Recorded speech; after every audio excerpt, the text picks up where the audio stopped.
Hello नमस्कार दोस्तों, मैं विकास फास्ट लर्न में आप सभी का स्वागत है। सीटेट 2026 में जो होने वाला है फरवरी में, इसके लिए सामाजिक विज्ञान जो पेपर 2 का पेपर आता है दोस्तों, इसमें सामाजिक विज्ञान से संबंधित 60 क्वेश्चन आते हैं। तो उस पर आज हम लोग इस पर प्रैक्टिस करने वाले हैं। इसी तरह हम आगे और भी प्रैक्टिस सेट तैयार करेंगे।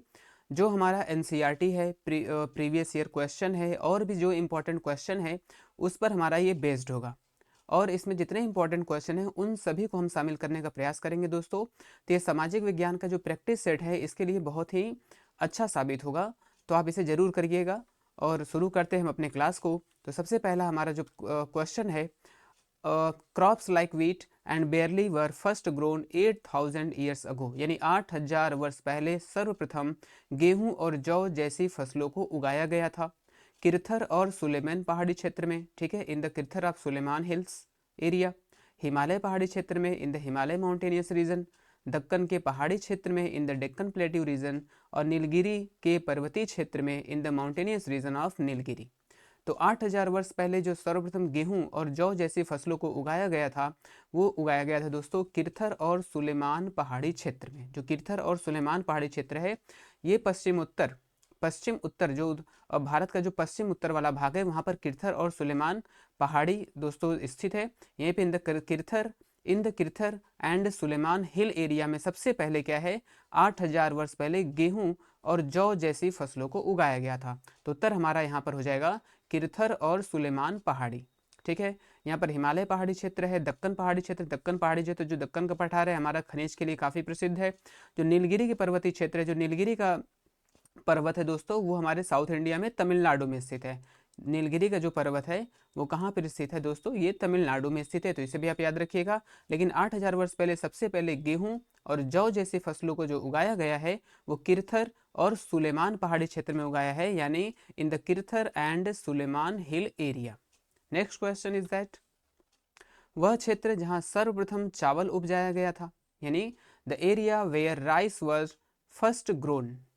हिमालय के उत्तर में, north of the Himalaya. Vindhya के उत्तर में, north of the Vindhya. Vindhya के दक्षिण में, south of the Vindhya. Garo के उत्तर में, नॉर्थ ऑफ गारो हिल्स। ठीक है दोस्तों, तो वहाँ क्षेत्र जहाँ पर सबसे पहले चावल उगाया गया था वो है हमारा विंध्य के उत्तर में। ठीक है दोस्तों, चावल जो उपजाया गया था सबसे पहले विंध्य के उत्तर में, यानी नॉर्थ ऑफ द विंध्यास जो एरिया है, जो रीजन है, यहाँ पर सबसे पहले चावल की खेती की गई थी। सबसे पहले यहाँ पर चावल उपजाया गया था। ये दोस्तों जो हमारे एनसीईआरटी के क्वेश्चन है, और ये सारे बहुत ही अच्छे प्रश्न हैं। इस तरह से प्रश्न पूछे भी जाते हैं और पूछे भी गए हैं। अगले क्वेश्चन पे चलते हैं। 4700 वर्ष पूर्व आरंभिक नगरों का विकास हुआ। Early cities developed 4700 years ago, यानी कि 4700 वर्ष पहले जो हमारे आरंभिक नगर थे उनका विकास कहाँ हुआ था?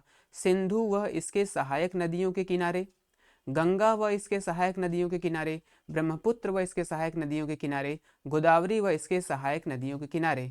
तो ठीक है दोस्तों, जो 14700 ईयर्स अगो हमारे जो अर्ली सिटी डेवलप हुए थे वो कहाँ पर हुए थे? On the banks of the Indus and it's tributaries. ठीक है, तो सिंधु नदी जो इंडस रिवर है, किसके किनारे दोस्तों? 4700 साल पहले की बात कर रहा है। तो सिंधु व इसके सहायक नदी, सिंधु को हम इंग्लिश में इंडस कहते हैं, तो इंडस व इसके सहायक नदियों किनारे पर जो हमारे अर्ली सिटीज डेवलप हुए थे 4700 ईयर्स अगो, ये यहाँ पर सिंधु और उसके सहायक नदियों के किनारे हुए थे।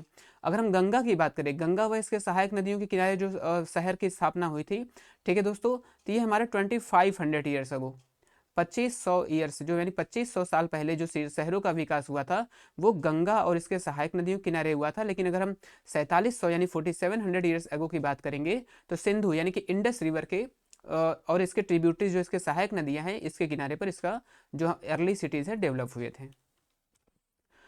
क्वेश्चन नंबर 4 है हमारा, ईरानियों एवं यूनानियों ने सिंधु नदी को किस नाम से पुकारा, यानी by what name did the Iranian and Greeks call the Indus river. यानी जो इंडस रिवर है उसको ईरानियों ने, ईरानी और यूनानी यानी कि ग्रीक्स, इन लोगों ने सिंधु नदी को किस नाम से पुकारा था? तो हिंदोस यानी हिंदोस एंड इंदोस। तो ये दोनों ही नाम से, इन दोनों लोगों ने ही क्या किया था? ईरानी और यूनानियों ने दोनों नाम से हिंदोस और इंदोस को पुकारा था। और ये किसे कहते थे? जो इंडस रिवर है दोस्तों, ये इंडस रिवर यानी सिंधु नदी को वो हिंदोस या इंदोस के नाम से कहते थे। यहीं से जो है यहीं से भारत का नाम इंडिया पड़ा था। और अगर भरत की नाम करें, भरत, जो भारत नाम पड़ा है वो भरत जो कबीले हैं, यानी कबीला था, वो भरत के नाम पर भारत का नाम पड़ा। और भरत नाम जो सबसे पहले हमको सर्वप्रथम इसका उल्लेख मिलता है वो ऋग्वेद में मिलता है। यानी भरत भरत नाम जो में भारत देश जो नाम पड़ा है, तो इसमें भरत नाम का उल्लेख सर्वप्रथम कहाँ पर देखने को मिलता है, तो ये ऋग्वेद में सबसे पहले मिलता है। और ईरानियों एवं यूनानियों ने सिंधु नदी को किस नाम से पुकारा है, यानी इंडस रिवर को किस नाम से पुकारा है, तो हिंदोस और इंदोस नाम से पुकारा है। आगे चलते हैं क्वेश्चन पर।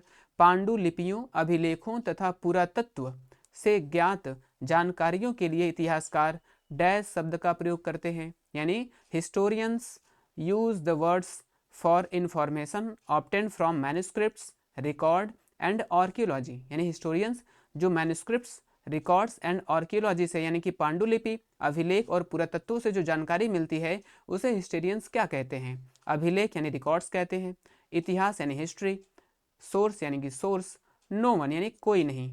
तो जो पांडुलिपि, अभिलेख और पुरातत्व से इतिहास संबंधी जानकारी प्राप्त होती है उसे इतिहास क्या बोलते हैं, इतिहासकार उसे स्रोत यानी कि सोर्स बोलते हैं। तो यहाँ पर हमारा विकल्प थर्ड ऑप्शन सही हो जाएगा, यानी उसे क्या बोलते हैं, स्रोत बोलते हैं, जिसे हम इंग्लिश में सोर्स कहते हैं। आगे जो हमारा क्वेश्चन है, तिथियों को बताने के लिए बीपी शब्द का प्रयोग किया जाता है, इसका तात्पर्य है the term BP is used indicate that it means. यानी कि जो बीपी है वो डेट को इंडिकेट करने के लिए यूज किया जाता है। तो व्हाट डज इट मीन, इसका मतलब क्या होता है, beginning past, beginning present, before past and before present. तो जो बीपी का फुल फॉर्म है यहाँ पर ये है बिफोर प्रेजेंट। जिसी तरह हम सीई का यूज करते हैं, जिसका मीनिंग होता है कॉमन इरा। बीसीई का यूज करते हैं, इसका मतलब बिफोर कॉमन इरा होता है दोस्तों। एडी का यूज हम करते हैं, एडी का मतलब एनो डोमिनी होता है, तो सीई यानी कॉमन इरा, बीसीई यानी बिफोर कॉमन इरा, और एडी यानी एनो डोमिनी के लिए जाना जाता है। इसी तरह जो बीपी है वो बिफोर प्रेजेंट यानी बिफोर प्रेजेंट के नाम से जाना जाता है। ठीक है दोस्तों, नेक्स्ट क्वेश्चन पे चलते हैं। यहाँ पर है हमारा 20 लाख वर्ष पूर्व उपमहाद्वीप में रहने वाले लोगों को हम डैश नाम से जानते हैं, यानी कि we know the people who lived in the subcontinent 2 million years ago by the name of, यानी कि 2 मिलियन ईयर्स अगो, यानी 20 लाख यानी 20 लाख वर्ष पहले जो उपमहाद्वीप यानी जो भारतीय उपमहाद्वीप है यहाँ पर जो लोग रहते हैं हम उन्हें किस नाम से जानते हैं, we know the people who lived in the subcontinent 2 million years ago by the name of जनजाति खाद्य संग्राहक यानी कि ट्राइबल फूड गैदरर्स, आखेटक खाद्य संग्राहक यानी कि हंटर गैदरर्स, खाद्य संग्राहक यानी फूड गैदरर्स, और कोई नहीं यानी कि यहाँ पे नो वन की बात कर गई है। ठीक है दोस्तों, तो यहाँ पे 20 लाख वर्ष पूर्व जो उपमहाद्वीप में जो लोग रहते थे उन्हें आखेटक खाद्य संग्राहक यानी कि हंटर और गैदरर्स नाम से जाना जाता था। क्यों, क्योंकि उस समय के जो लोग होते थे, उस समय के जो पर्सन्स होते थे वो क्या करते थे, उनका जो मेन काम था, उनका जो सबसे इंपॉर्टेंट वर्क था वो था हंटिंग करना और गैदरिंग करना। वो हंटिंग करते थे और उन्हें फूड यानी कि अपने फूड यानी कि भोजन को संग्रहण करते थे, भोजन को जुटाने का काम करता था, और उनका कोई खास कुछ काम नहीं होता था। तो वो क्या करते थे, हंटिंग यानी शिकार करते थे, और फूड यानी कि खाद्य को जुटाने का उनका काम मुख्य होता था। तो इसलिए हम उनको आखेटक खाद्य संग्राहक यानी कि हंटर्स गैदरर के नाम से जानते हैं। कुरनूल गुफाएं स्थित हैं। ठीक है दोस्तों, कुरनूल जो गुफा है वो कहाँ पर स्थित है, कर्नाटक, मेघालय, आंध्र प्रदेश और मध्य प्रदेश। जो कुरनूल की गुफाएं हैं वो आंध्र प्रदेश में स्थित है। ठीक है दोस्तों, कुरनूल गुफाएं कहाँ पर है, कुरनूल गुफाएं जो है आंध्र प्रदेश में स्थित है। और इसके बारे में अगर हम बात करें दोस्तों, ये जो कुरनूल गुफा है कर्नाटक में स्थित है, और ये क्या है दोस्तों, ये जो है पूरा पाषाण कालीन स्थल है। जो कुरनूल गुफा है ये आंध्र प्रदेश में स्थित है, और ये पूरा पाषाण कालीन, हम यहाँ बात करेंगे, लिखेंगे यहाँ पे पूरा पाषाण कालीन स्थल है। पूरा यानी कि पैलियोलिथिक साइट है, ये पैलियोलिथिक साइट है। ठीक है दोस्तों, यानी कि जो मेघालय में स्थित, सॉरी दोस्तों, यहाँ पे आंध्र प्रदेश में कुरनूल की गुफा है। यहीं पे एक हम बात करेंगे हुंसगी। ठीक है दोस्तों, हुंसगी कहाँ पर स्थित है, हुंसगी कर्नाटक में स्थित है। हुंसगी जो है क्या है, कर्नाटक में स्थित है। और हम बात करेंगे भीमबेटका, ये है भीमबेटका जो हमारा एमपी यानी कि मध्य प्रदेश में स्थित है। तो यहाँ पर ये साइट्स की अगर हम बात कर रहे हैं तो Kurnool caves are located in Andhra Pradesh. ठीक है दोस्तों, और ये जो किससे बिलोंग करता है, तो ये पूरा पाषाणकालीन यानी कि पैलियोलिथिक साइट है। कौन कौन से पैलियोलिथिक साइट है यहाँ पर, यानी कौन कौन से पूरा पाषाण कालीन स्थल है। तो यहाँ पर हुंसगी जो कर्नाटक में पड़ता है, और भीमबेटका, जो भीमबेटका के केव्स हैं, भीमबेटका की गुफाएं हैं, वो भी पैलियोलिथिक साइट है, यानी पूरा पाषाण कालीन स्थल है। और ये भीमबेटका जो है मध्य प्रदेश में पड़ता है, हुंसगी जो है कर्नाटक में पड़ता है, और जो कुरनूल की गुफाएं हैं वो आंध्र प्रदेश में पड़ते हैं। तो यहाँ पर कभी कभी प्रश्न में ऐसे पूछते हैं कि कुरनूल गुफाएं किस स्टेट से बिलोंग करता है, किस स्टेट में पड़ता है, तो उसके स्टेट का नाम बताना है, या फिर वो किस साइड से बिलोंग करता है, जैसे पैलियोलिथिक है, नियोलिथिक है, मेसोलिथिक है, इस तरह से भी उस साइड से संबंधित, उस प्लेस से संबंधित भी क्वेश्चन आते हैं। तो यहाँ पर ये जो हमारा है कुरनूल की गुफा है, हुंसकी है और भीमबेटका है, ये पूरा पाषाण कालीन स्थल यानी पैलियोलिथिक साइट है। आगे प्रश्न पर चलते हैं। पय्यमपल्ली, महागढ़ा, यही हमने प्रश्न में यहाँ लिया भी है दोस्तों। जो पय्यमपल्ली है, महागढ़ी इज नोन एज साइट, यानी किस साइट, ये कौन सा साइट है, तो महापाषाण कालीन स्थल है यानी कि मेगालिथिक साइट्स है, नव पाषाण कालिक स्थल है यानी कि नियोलिथिक साइट्स है, और पूरा पाषाण कालीन स्थल यानी कि पैलियोलिथिक साइट्स है। तो जो पय्यमपल्ली और महागढ़ा है ये दोस्तों हमारा क्या है, नव पाषाण कालीन स्थल है यानी कि नियोलिथिक साइट है। इसमें अगर हम और भी एग्जाम्पल की बात करें नियोलिथिक साइट्स में और कौन कौन से आते हैं, तो इसमें आता है हमारा, इसमें है कोलडीहवा। आप इस दोस्तों आप इसको पढ़े होंगे, कोलडीहवा, ये है कोलडीहवा, कोलडीहवा है। मेहरगढ़ है, मेहरगढ़ है, और है आपका बुर्ज होम, ये है बुर्ज होम। ये तीनों ही साइट, ये बुर्ज होम पय्यमपल्ली है, पय्यमपल्ली, महागढ़ा, कोलडीहवा, मेहरगढ़ और Burzahom, these all sites are belong to neolithic sites, यानी जितने भी ये साइट्स हैं हमारे नव पाषाण कालिक स्थल से बिलोंग करते हैं, यानी इसको हम नियोलिथिक साइट से के नाम से जानते हैं। ठीक है दोस्तों, तो ये सारा उत्तर हमारा यहाँ पर क्या हो जाएगा, नव पाषाण कालीन स्थल होगा, जिसमें पय्यमपल्ली, महागढ़ा इंपॉर्टेंट है, इसमें कोलडीहवा, मेहरगढ़, बुर्ज होम भी तीनों क्या करते हैं, नियोलिथिक साइट्स यानी कि नव पाषाण कालिक स्थल से बिलोंग करते हैं।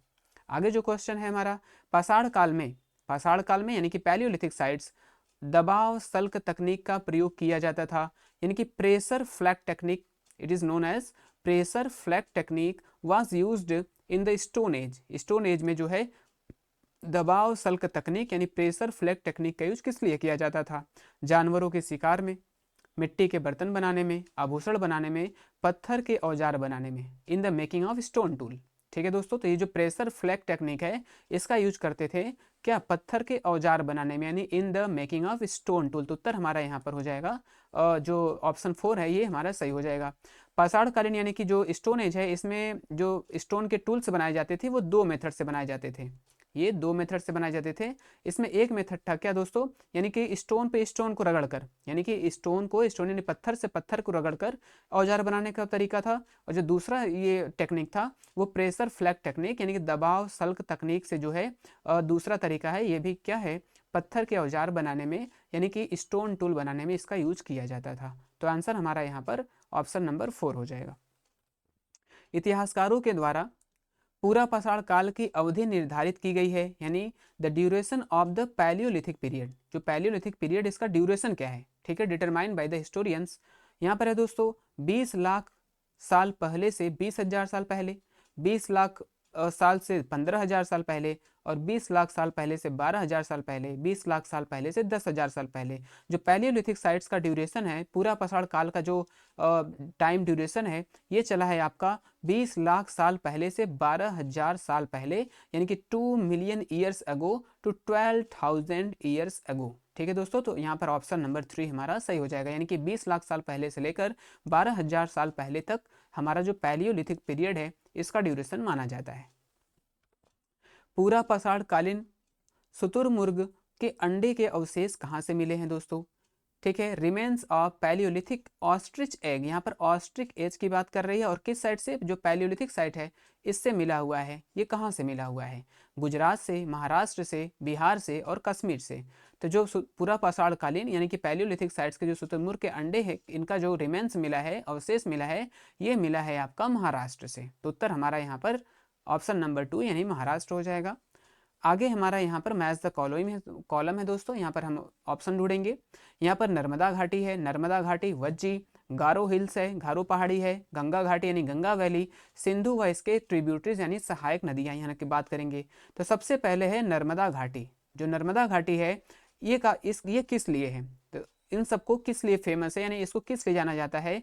तो जो नर्मदा घाटी है, सबसे पहले जो मानव यानी मनुष्य यानी कि जो ह्यूमन का जो सोसाइटी डेवलपमेंट हुआ, वो सबसे पहले कहाँ पर हुआ था, वो आखेटक और खाद्य संग्राहक के रूप में यानी नर्मदा घाटी के पास हुआ था। ठीक है दोस्तों, तो हमारा जो ए है, ए का विकल्प हमारा ऑप्शन नंबर क्या हो जाएगा, सेकेंड हो जाएगा।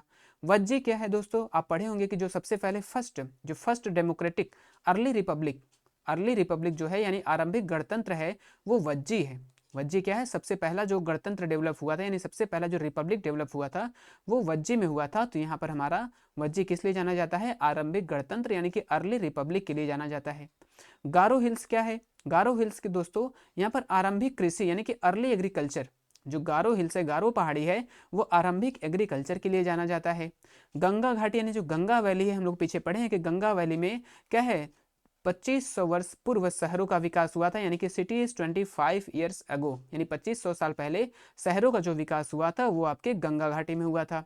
सिंधु व सहायक नदियां क्या किस लिए जाने जाते हैं, तो दोस्तों आरंभिक नगर, जो 4700 साल पहले हमने पहले क्वेश्चन में पढ़ा है कि जो आरंभिक नगर यानी कि the first cities developed in the Sindhu and it's tributaries, यानी सिंधु और सहायक नदियों के किनारे जो सबसे पहले शहरों का विकास हुआ था वो सिंधु नदी के किनारे हुआ था। तो यहाँ पर हमारा ए का सेकेंड हो जाएगा दोस्तों, यानी ए का सेकेंड हमारा यही मिल गया। तो बी विकल्प हमारे यहाँ पर बी ऑप्शन क्या हो जाएगा, करेक्ट हो जाएगा। ठीक है दोस्तों, यहाँ पे अगर एक मैचिंग करता तो हम ढूंढते, लेकिन इस तरह से अगर जैसे हमारा ए का सेकेंड करेक्ट है, इसके बाद ए का सेकेंड किसी में नहीं, तो इसका मतलब यहाँ पे सेकेंड है, बी का फर्स्ट है, सी का 5 है और डी का थर्ड है और ई का फोर्थ है। ये हमारा ऑप्शन नंबर बी करेक्ट हो जाएगा। नेक्स्ट क्वेश्चन है हमारा, ब्रिटिश काल से पहले बच्चों को पढ़ाया जाता था, यानी children in pre British time, यहाँ बात हो रहा है प्री ब्रिटिश टाइम, यानी ब्रिटिश काल से पहले बच्चों को कैसे पढ़ाया जाता था। ठीक है दोस्तों, children in pre British time were taught एक निश्चित फीस लेकर, साल भर फसल की कटाई के समय छोड़कर जब वे खेतों में काम करते थे, वार्षिक परीक्षा के माध्यम से मूल्यांकन के लिए और सरकारी संस्थानों में पढ़ाया जाता था। तो जो प्री ब्रिटिश यानी ब्रिटिश काल से पहले की बात है, तो ब्रिटिश काल से पहले की बात है, तो यहाँ पर जो है, यहाँ पर हमारा दूसरा विकल्प सही है कि साल भर फसल की कटाई के समय छोड़कर जब वे खेतों में काम करते थे, यानी throughout the year except harvest time when they worked in the field. ठीक है दोस्तों, यानी साल भर क्या फसल कटाई के समय छोड़कर जब वे खेतों में, यानी फसल कटाई के समय यानी जो हार्वेस्ट टाइम होता था, इस समय उनको छोड़ दिया जाता था ताकि बच्चे खेतों में अपना काम कर सकें, यानी हार्वेस्ट टाइम फसल कटाई के समय छोड़कर और भी बाकी जो समय होता था इस टाइम बच्चों को पढ़ाया जाता था।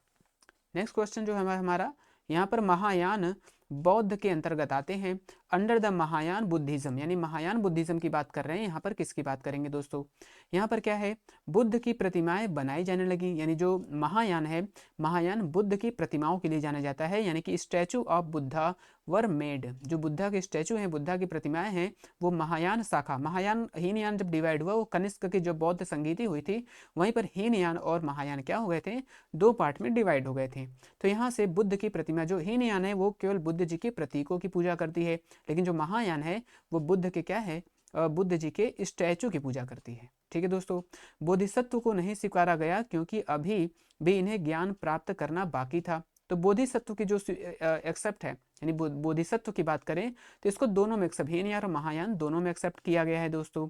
मूर्ति कला क्या बताना है हमें, महायान बौद्ध के अंतर्गत बताना है। ठीक है, तो ये दोनों, यहाँ लिखा है नहीं, इसको स्वीकारा गया है, तो ये हमारा गलत हो जाएगा, सेकंड ऑप्शन गलत है। मूर्ति कला के केंद्रों के रूप में मथुरा व तक्षशिला का पतन, यानी कि Mathura and Taxila declined as centres of sculpture, तो डिक्लाइन नहीं हुआ था दोस्तों, यहाँ पर मथुरा जो तक्षशिला है, यहाँ पर तो स्कल्पचर का बहुत अच्छा डेवलपमेंट हुआ था, तो ये भी हमारा गलत हो जाएगा।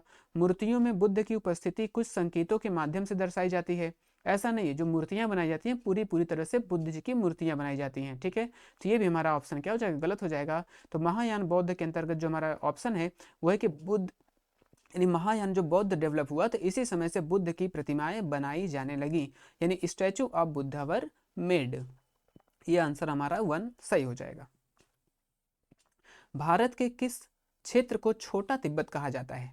ठीक है दोस्तों, which particular region in India is known as the little Tibet. Little Tibet किसे कहते हैं, छोटा तिब्बत किसे कहा जाता है, अरुणाचल प्रदेश, सिक्किम, हिमाचल प्रदेश या लद्दाख। तो आप समझ गए होंगे नाम से दोस्तों, तो जो हमारा लिटिल तिब्बत है, छोटा तिब्बत है, वो कौन है, वो है लद्दाख। तो यहाँ पर आंसर हमारा, यानी लद्दाख को हम लिटिल तिब्बत यानी छोटा तिब्बत के नाम से जानते हैं। नेक्स्ट क्वेश्चन है हमारा, निम्न में से क्या प्रतिनिधि लोकतंत्र की विशेषता नहीं है, यानी प्रतिनिधि लोकतंत्र की विशेषता नहीं है। विच of the following not a feature of representative democracy, यानी रिप्रेजेंटेटिव डेमोक्रेसी का फीचर कौन सा नहीं है। तो प्रतिनिधि लोकतंत्र की बात करें, इसमें विशेषता कौन सा नहीं है, तो प्रतिनिधियों के हाथ में निर्णय निर्माण की प्रक्रिया, यानी जो डिसीजन मेकिंग है in the hands of representative, तो जो रिप्रेजेंटेटिव होते हैं यानी जो प्रतिनिधि होते हैं उनके हाथ में निर्णय निर्माण की प्रक्रिया होती है, तो decision making power in the hand of representative, ये हमारा करेक्ट है। यानी कि हमें बताना है कि कौन सा करेक्ट नहीं है। तो जनता का निर्णय निर्माण में प्रत्यक्ष सहभागिता, ये हमारा सही नहीं है। ठीक है दोस्तों, direct participation of the people in decision making, तो डिसीजन मेकिंग में जो पीपल्स हैं इनका डायरेक्ट पार्टिसिपेशन नहीं होता है, यानी जनता का जो निर्णय है, जनता का निर्णय निर्माण में यानी कि डिसीजन मेकिंग में कोई पार्टिसिपेशन यानी कोई सहभागिता नहीं होता है। तो ये हमारा बताना था कौन सही नहीं है, गलत हो गया। नेक्स्ट जो ऑप्शन है इसको भी देख लेते हैं। जनता को मतदान का अधिकार है, ठीक है, फ्रेंचाइज राइट पीपल, यहाँ तो हम फ्रेंचाइजी राइट्स पीपल को एक्सेप्ट किया गया है, तो ये सही है। मतदान द्वारा प्रतिनिधि का चुनाव यानी रिप्रेजेंटेटिव चूजन बाई इलेक्शन, यानी जो हम अपने रिप्रेजेंटेटिव होते हैं, जो प्रतिनिधि हैं, उनका हम चुनाव के द्वारा, इलेक्शन के द्वारा हम उनको सेलेक्ट करते हैं, तो ये भी हमारा ऑप्शन सही है। तो कौन सा सही नहीं है, तो जनता का डिसीजन मेकिंग में डायरेक्ट पार्टिसिपेशन नहीं होता, कहाँ पर, प्रतिनिधि लोकतंत्र में। जो रिप्रेजेंटेटिव हैं उनके हाथों में ही पूरी तरह से डिसीजन मेकिंग प्रोसेस होता है। निम्नलिखित में से कौन सा कथन अफ्रीका के बारे में सही है, अफ्रीका के बारे में कौन सा बारे में सही है, हमें बताना है। तो विच of the following statement about Africa is correct, ठीक है, अफ्रीका के बारे में कौन सा करेक्ट है। यह एक ऐसा महाद्वीप है जिससे होकर कर्क विषुवत रेखाएं गुजरती हैं। कर्क रेखा, यहाँ मकर रेखा भी होता है दोस्तों, तीनों होना चाहिए था, ठीक है। यहाँ पर it is the only continent through which the tropic of Cancer, equator and tropic of Capricorn pass. यहाँ पर ट्रॉपिक ऑफ कैंसर यानी कि हम बात करें कर्क रेखा की, इक्वेटर यानी विषुवत रेखा की, और मकर रेखा जो होता है जिसे हम ट्रॉपिक ऑफ कैप्रिकॉर्न कहते हैं, ये तीनों रेखाएं इससे पास होती हैं, ठीक है, ये हमारा ऑप्शन सही है। गोबी मरुस्थल इस महाद्वीप में स्थित है, तो गोबी जो मरुस्थल है दोस्तों ये अफ्रीका महाद्वीप में नहीं बल्कि एशिया महाद्वीप में स्थित है। गोबी मरुस्थल कहाँ पे है, एशिया महाद्वीप में स्थित है। हमें बताना है कौन सा सही है, ठीक है, तो ये हमारा गलत हो जाएगा क्योंकि गोबी मरुस्थल desert located in the Asian continent, not in African continent. इसके पश्चिम में यूराल पर्वत है जो इसे एशिया से अलग करता है, ठीक है दोस्तों। तो एशिया जो यूराल पर्वत है यानी कि यूराल जो माउंटेन है, it is separated from Asia by Ural mountain. तो यूराल माउंटेन है, it is Ural mountain separated India, sorry दोस्तों,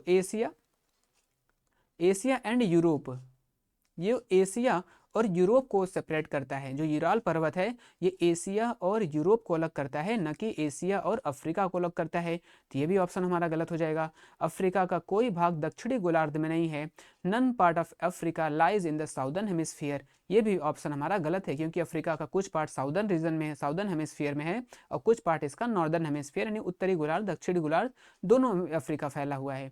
तो हमारा ऑप्शन ये तीनों गलत है। जो हमारा करेक्ट है यही है कि यह एक ऐसा महाद्वीप है जहाँ से कर्क रेखा, विषुवत रेखा, मकर रेखा तीनों, यानी it is the only continent through which the tropic of Cancer, equator and tropic of Capricorn pass, यानी तीनों रेखाएं जो होती हैं इससे महाद्वीप से होकर गुजरती हैं। निम्नलिखित में से कौन सा भ्रंशोस्त पर्वत है, भ्रंशोस्त यानी कि ब्लॉक माउंटेन की बात कर रहे हैं। विच of the following is block mountain, block mountain का दोस्तों जो अपलेशियन है, यूराल है, वाजेस है और हिमालय है। तो ये जो हमारा ये अपलेशियन है, यूराल है और क्या है, हिमालय पर्वत है, ये वलित पर्वत है। ये कौन है दोस्तों, वलित पर्वत है। वलित पर्वत यानी कि ये रॉक, क्या कहते हैं इसको दोस्तों, इसको लेयर माउंटेन ऐसे कुछ कहा जाता है इंग्लिश में, ध्यान नहीं आ रहा हमको, वलित पर्वत कहते हैं इसको। लेकिन जो भ्रंशोस्त पर्वत है यानी जो ब्लॉक माउंटेन है दोस्तों, इसे हम वासजेस पर्वत, यानी जो वासजेस पर्वत है ये आपका यूरोप में स्थित है। वासजेस पर्वत कहाँ पे है, यूरोप में वासजेस पर्वत है। एक राइन घाटी जो पर्वत है दोस्तों, ये जर्मनी और फ्रांस के पास में आती है।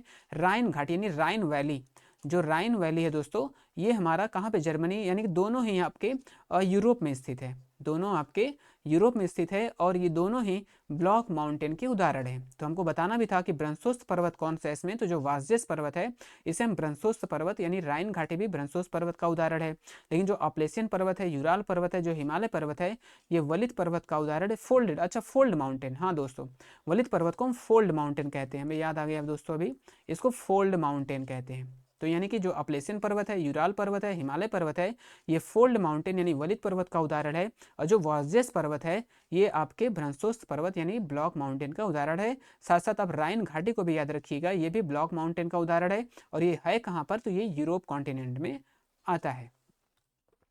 ब्राजील के कंपोस कंपोस यानी कंपास एंड वेनेजुएला के लानोस उदाहरण है। तो जो घास है, जो घास के मैदान है, ब्राजील में जो घास के मैदान है उसे हम कंपास कहते हैं, और वेनेजुएला में जो घास के मैदान उसे लॉनोस कहते हैं। इसी तरह ऑस्ट्रेलिया में दोस्तों है, ऑस्ट्रेलिया में जो घास के मैदान है उन्हें हम डाउन्स कहते हैं। अफ्रीका में दो दो घास के मैदान पाए जाते हैं। जो ईस्टर्न यानी पूर्वी अफ्रीका में है वहाँ पे है सवाना घास का मैदान, वहाँ पे सवाना घास का मैदान है। और जो दक्षिण अफ्रीका में पाया जाता है उसे हम वेल्ड के नाम से जानते हैं, उसे हम वेल्ड के नाम से जानते हैं। तो और भी घास के मैदान हैं, फिलहाल अभी हम इसको देख लेते हैं। तो ब्राजील में जो घास के मैदान है उसे कंपोस, और वेनेजुएला में जो लानोस घास के मैदान है लानोस, ठीक है। Campos in Brazil and Llanos in Venezuela are example of tundra, यानी कि टुंड्रा टाइप्स ऑफ वेजिटेशन है, टुंड्रा वनस्पति है। उष्ण कटिबंधीय घास के स्थल यानी ट्रॉपिकल ग्रासलैंड है। भूमध्य सागरीय वनस्पति है, मेडिटेरेनियन वेजिटेशन है। या फिर शीतोष्ण कटिबंध यानी टेम्परेट ग्रासलैंड है। तो यहाँ पर हम बात करेंगे तो जो ये दोनों कंपोज है, वेनेजुएला है, और यहाँ पे एक बात कर रहे हैं हम सवाना, ये तीनों ही, ठीक है दोस्तों, यानी कंपोज, लानोस और सवाना, ये तीनों ही आपके उष्णकटिबंधीय घास के स्थल यानी कि ट्रॉपिकल ग्रासलैंड के उदाहरण है। तो ट्रॉपिकल ग्रासलैंड में कौन कौन आ जाएगा, कंपोज आ जाएगा, और लानोस आ जाएगा, और सवाना आ जाएगा। तो ये घास के मैदान, और ये किस टाइप्स के घास के मैदान है, किस टाइप का ग्रासलैंड है, इसे भी याद रखना है। और साथ साथ ये कहाँ पर पड़ता है, कौन से किस कंट्री में आता है, इस तरह से तीनों टाइप से ही प्रश्न पूछे जाते हैं। और यहाँ पर जो अब आप देख रहे हैं वेल्ड का जो घास का मैदान है ये आपके दक्षिण अफ्रीका में है, और जो डाउन्स है ये ऑस्ट्रेलिया में पाया जाता है। कायांतरित सेल की बात कर रहे हैं यानी मेटामॉर्फिक रॉक्स, ठीक है दोस्तों, ये कायांतरित सेल है यानी इसको मेटामॉर्फिक रॉक्स कहते हैं। कायांतरित सेल के बारे में दिए गए कथनों पर विचार कीजिए, यानी consider the statement of metamorphic rocks and choose the correct answer. आग्नेय और अवसादी सेल, ठीक है दोस्तों, आग्नेय जिसे हम इग्नस कहते हैं, अवसादी जिसे हम सेडिमेंट्री रॉक कहते हैं। तो आग्नेय और अवसादी सेल उच्च ताप और दाब के प्रभाव से कायांतरित सेलों में परिवर्तित हो जाता है। यानी कि when igneous and sedimentary rocks are subjected to heat and pressure, यानी जब इस पर हीट और प्रेशर होता है, are change into metamorphic rock, ये करेक्ट है दोस्तों। जो आग्नेय और अवसादी है यानी हीट और प्रेशर की वजह से ये मेटामॉर्फिक रॉक यानी कायांतरित रॉक में क्या होता है, चेंज हो जाता है। दूसरा है कायांतरित सेल यानी कि मेटामॉर्फिक रॉक उच्च ताप और दाब के प्रभाव में पिघलकर द्रवित मैग्मा बन जाते हैं। तो ये रॉक्स का भी दोस्तों एक सर्कल होता है, जैसे सम साइकिल पढ़ते हैं। तो सबसे पहले आपका ये मैग्मा होता है, मैग्मा से फिर आपका इग्नस रॉक बनता है, इग्नस रॉक से आपका ये क्या है, अवसादी यानी कि सेडिमेंट्री रॉक बनता है, सेडिमेंट्री से फिर आपका ये मेटामॉर्फिक, फिर पिघलकर ये इस तरह से एक नेचुरल सर्कल इसका चलता रहता है। तो ये फिर से जो कायांतरित है यानी कि metamorphic rocks melt to form molten magma when subjected to great heat and pressure. आगे है संगमरमर एक कायांतरित सेल है, ये सही है दोस्तों। Marble is a metamorphic rock, ये सही है। तो यहाँ पर हम देखेंगे तो तीनों ऑप्शन हमारे सही हैं। तो दोस्तों यहाँ पर हमारा स्लाइड पूरी तरह से फिल है, तो हमने इसका ऑप्शन नेक्स्ट स्लाइड में रखा हुआ है। तो यहाँ पर तीनों ही स्लाइड हमारे करेक्ट हैं, यानी कि A B C are all correct, यानी कि तीनों ही जो हमारे विकल्प हैं यहाँ पर क्या क्या दोस्तों, ये ए बी सी तीनों विकल्प हमारे यहाँ पर सही हैं। तो उत्तर हमारा यहाँ पर ऑप्शन 20 करेक्ट हो जाएगा। जलवायु के संबंध में, जलवायु यानी कि क्लाइमेट, जलवायु के संबंध में कथन पर विचार कीजिए और सही विकल्प का चयन कीजिए, ठीक है। Consider the statement about climate and choose the correct answer. Climate के बारे में हमें सेलेक्ट करना है कौन सा सही है दोस्तों। तो जलवायु वायुमंडल में दिन प्रतिदिन होने वाला परिवर्तन है। Climate refers to day change in atmosphere. जो जलवायु यानी क्लाइमेट है ये डे टू डे यानी दिन प्रतिदिन होने वाला परिवर्तन है, तो नहीं दोस्तों। जो दिन प्रतिदिन यानी डे टू डे जो चेंज होने वाला है उसे हम वेदर कहते हैं यानी कि मौसम कहते हैं। उसे हम क्या बोलते हैं, उसे मौसम कहते हैं। जो डे टू डे चेंज होता है उसे मौसम कहते हैं। और ये लॉन्ग पीरियड ऑफ टाइम होता है, यानी लंबे समय से जो होता है उसे हम जलवायु यानी क्लाइमेट कहते हैं। It is more than 30 years, यानी ये 30 साल से ज़्यादा समय का जो पीरियड होता है उसे हम जलवायु कहते हैं। तो ये हमारा ऑप्शन क्या होगा, गलत हो जाएगा। किसी स्थान की जलवायु सिर्फ उसकी ऊंचाई तथा उच्चावच पर निर्भर करता है, यानी कि climate of a place is affected only by the altitude and relief. तो क्या केवल यही दो फैक्टर है? नहीं दोस्तों, इसके साथ साथ क्या है, और डिस्टेंस फ्रॉम द सी, यानी समुद्र से इसकी दूरी, एक और होता है समुद्र से इसकी दूरी होती है। यहाँ पर जो महासागरीय धाराएं हैं, जो ओशन जो स्ट्रीम होते हैं, इस पर डिपेंड करता है। और यहाँ इसके साथ साथ जो एल्टीट्यूड है, एल्टीट्यूड तो यहाँ दिया है, रिलीफ दिया है। तो कम 4-5 लगभग 5-6 फैक्टर हैं यहाँ पे। Current from the current ocean current है यहाँ पर, डिस्टेंस फ्रॉम द सी है, और जो और भी 1-2 फैक्टर हैं, इन सब पे डिपेंड करता है। लेकिन यहाँ पर केवल 2 फैक्टर की बात कर रही है। ये कह रहा है कि climate of a place is affected only the altitude and relief, यानी कि किसी स्थान की जलवायु सिर्फ उसकी ऊंचाई तथा उच्चावच पर निर्भर करता है। तो ये भी ऑप्शन हमारा क्या होगा, इनकरेक्ट हो जाएगा, गलत हो जाएगा। तो हमने यहाँ पर ऑप्शन आप दोनों देखेंगे दोस्तों। यहाँ पर ये स्लाइड प्रश्न इतने बड़े बड़े हैं कि स्लाइड एकदम पूरी तरह से फिल हो जा रहा था, इसलिए हमने इसको नेक्स्ट स्लाइड में रख लिया है। तो अगर आप इसको समझने से हमको मतलब है, यहाँ पे दोनों विकल्प है कि ए और बी दोनों सही है, ए और बी दोनों गलत है। तो हमारा ऑप्शन 3 करेक्ट हो जाएगा, यानी ए और बी दोनों यहाँ पर इनकरेक्ट है। शिक्षार्थियों के जीवन से अधिगम को जोड़ने के प्रयास में सामाजिक विज्ञान के शिक्षक को चाहिए, यानी जो सामाजिक विज्ञान का शिक्षक है उन्हें क्या चाहिए, ये हमें बताना है। यानी in an effort to connect learning with learners life, यानी कि जो लर्नर्स लाइफ है, the social science teacher need to, यानी जो सोशल साइंस के टीचर हैं उनको क्या करना चाहिए, सामाजिक विज्ञान के जो शिक्षक हैं, शिक्षार्थी हैं, यानी स्टूडेंट हैं, उनको कैसे ऐड करना चाहिए, कैसे जोड़ना चाहिए। तो शिक्षार्थियों के जीवन से, हमको क्वेश्चन भी समझना अच्छे से चाहिए दोस्तों, कि शिक्षार्थियों के जीवन से अधिगम को जोड़ने के, अधिगम यानी लर्निंग, यानी उनकी जो लाइफ है यानी जीवन से संबंधित होना चाहिए। तो सामाजिक विज्ञान के टीचर को क्या करना चाहिए, in an effort to connect learning with learners life the social science teacher need to, उन्हें क्या करना चाहिए। तो विषय वस्तु में विविध सांस्कृतिक दृष्टिकोणों को इरादतन एवं सुस्पष्ट शामिल करें, यानी जो विषय वस्तु है, यानी कि सोशल साइंस का जो कंटेंट है उसमें सांस्कृतिक दृष्टिकोण इरादतन यानी जानबूझकर हमको, जो भी social context, social science, society से कॉन्टेक्स्ट जो भी थिंग्स हैं उनको हमको ऐड करना चाहिए। यानी intensely in explicitly include diverse culture perspective in the subject content, हमको डाइवर्स कल्चर को क्या करना चाहिए, अपने सब्जेक्ट कंटेंट में ऐड करना चाहिए। कक्षा में शिक्षार्थियों को उनके निजी एवं पारिवारिक संदर्भ में चिन्हित करना, हमें बताना है कि कौन सा चाहिए शिक्षक को। तो यहाँ पर कक्षा में शिक्षक को उनके निजी एवं पारिवारिक जीवन से संबंध करने की बात कर रहे हैं, नहीं, ये नहीं है कि point out the personal and family background of the learners in the class, यानी कक्षा में बच्चे को जो निजी जीवन है यानी उनका जो पर्सनल लाइफ है उसको हमको क्या करना चाहिए, उससे हमको टीचर्स को कोई मतलब नहीं रखना चाहिए। शिक्षार्थियों को अपने उदाहरण एवं अनुभव को कक्षा में साझा करने का मौका दें, यानी give learners opportunity to share their example in class, यानी कि जो लर्नर्स हैं यानी जो स्टूडेंट हैं उनको क्या करना चाहिए, give opportunity to express their feelings and examples who has already learn, यानी बच्चे ने जो सीखा है उसको क्या कर रहे, उसको एक्सप्रेस कर सके, उसे बता चुके। तो ये भी ऑप्शन हमारा सही हो जाएगा, यानी कि हमारा यहाँ जो ऑप्शन है ए और सी दोस्तों सही है। तो यहाँ पर हम देखेंगे तो ए और सी हमारा सही है, तो हम विकल्प 1 के साथ जाएंगे, 1 हमारा सही है। आगे है दृष्टि बाधित, यानी जो ब्लाइंड स्टूडेंट होते हैं दोस्तों उसकी बात कर रहे हैं। दृष्टि बाधित शिक्षार्थियों के साथ कार्य करते समय एक सामाजिक विज्ञान शिक्षक को किस प्रकार से शिक्षण अधिगम प्रक्रिया में अनुकूल करना चाहिए, यानी अगर कोई स्टूडेंट क्या है, दृष्टि बाधित है, जो देख नहीं पाता है, तो उसके लिए टीचर्स को क्या क्या करना चाहिए। ठीक है, what adaptation in teaching learning process should a social science teacher make while engaging with learners who are visual challenge, जो विजुअली चैलेंज है दोस्तों, यानी जो विजुअल चैलेंज स्टूडेंट हैं उनको सोशल साइंस के टीचर को क्या करना चाहिए। तो फर्स्ट हमारा यथोचित विराम तथा पुनरावृत्ति, यहाँ पर पुनरावृत्ति और टाइपिंग थोड़ा एरर है दोस्तों। तो यथोचित विराम तथा पुनरावृत्ति के साथ स्पष्ट एवं उच्च आवाज में बोलना, यानी speak clearly and loudly with appropriate pause and reiteration, यानी कि जो शिक्षक है उसको क्या करना चाहिए दोस्तों, सही से एकदम क्लियर क्लियरली आवाज़ में बोलना चाहिए, जिससे जो ब्लाइंड बच्चा है यानी विजुअल चैलेंज जो बच्चा है वो अच्छे से दृष्टि बाधित बच्चे को समझ में आ सके। ठीक है, क्योंकि उसके जो बच्चा अगर देख नहीं सकता तो उसको कम से कम कान से स्पष्ट रूप से बच्चा सुन सके। टीचर को ऐसा करना चाहिए, तो ये हमारा करेक्ट है।